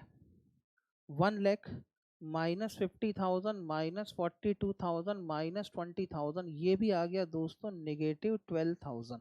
ये भी होगा cash used in financing activity. Financing activity C. Net देख लो दोस्तों सब आंसर बराबर बैठ रहा है कि नहीं। 1 लाख रुपए positive minus 95,000 minus 12,000 is equal to negative 7,000। Answer एकदम ठीक। लीजिए दोस्तों ये आपका कैश फ्लो स्टेटमेंट कंप्लीट हो गया। जल्दी से इसको लिखेंगे सर और कितने क्वेश्चन सॉल्व करेंगे। बस दोस्तों एक आध दो क्वेश्चन और बस फिर हम डायरेक्ट मेथड पे आ जाएंगे और डायरेक्ट मेथड सिर्फ एक ही लेक्चर का है। एक लेक्चर के अंदर हमारी डायरेक्ट मेथड खत्म हो जाएगी। जल्दी से लिखे। ये है दोस्तों आपके कैश फ्लो स्टेटमेंट का पेज नंबर 1।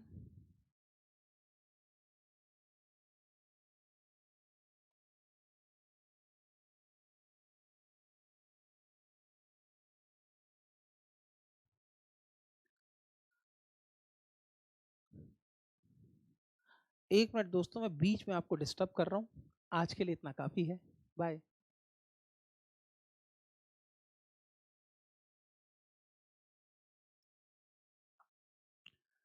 ये है दोस्तों कैश फ्लो स्टेटमेंट का पेज नंबर 2।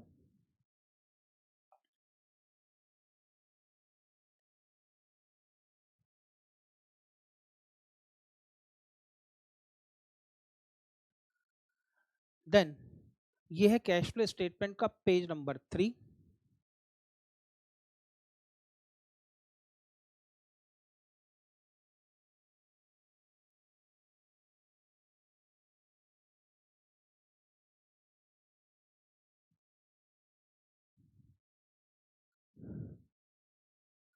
देन आफ्टर ये हमने बनाए थे दोस्तों कुछ वर्किंग नोट्स।